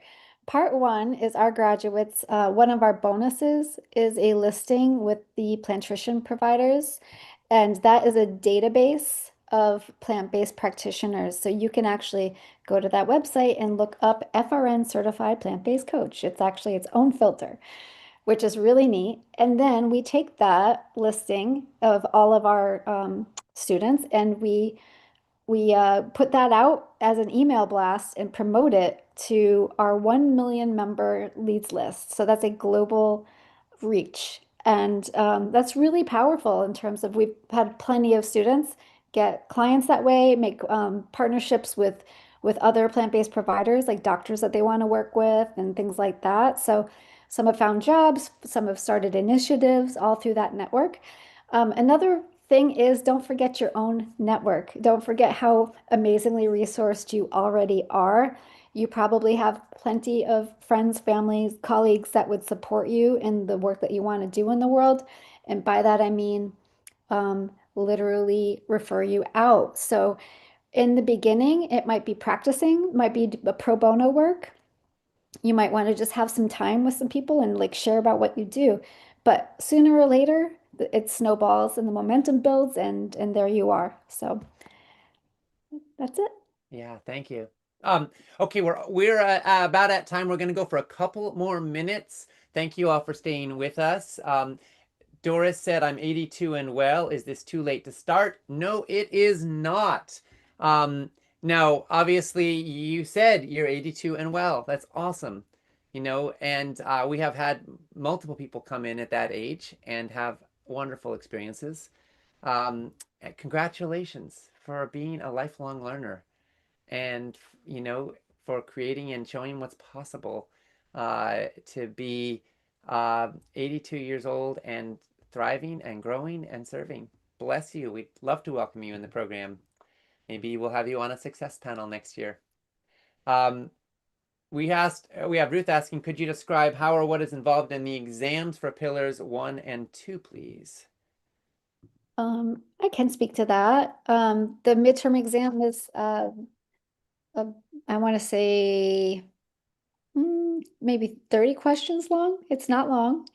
It covers the first half of both pillars combined, and you would be able to, like we said, it's open book, so you would be able to kind of go back and search through your notes. Even just looking at the curriculum would help to remind you of where you learned what. So we covered this also in the orientation, really like how to study, how to focus, how to know what's important to know, because not every single resource we share is meant to be something that you retain.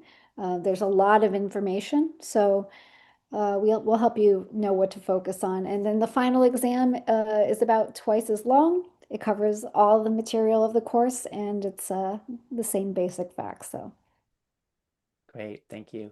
Last question we'll get to before we wrap up here. What's the difference from this certification and NBHWC board certification? NBHWC is National Board of Health and Wellness Coaches.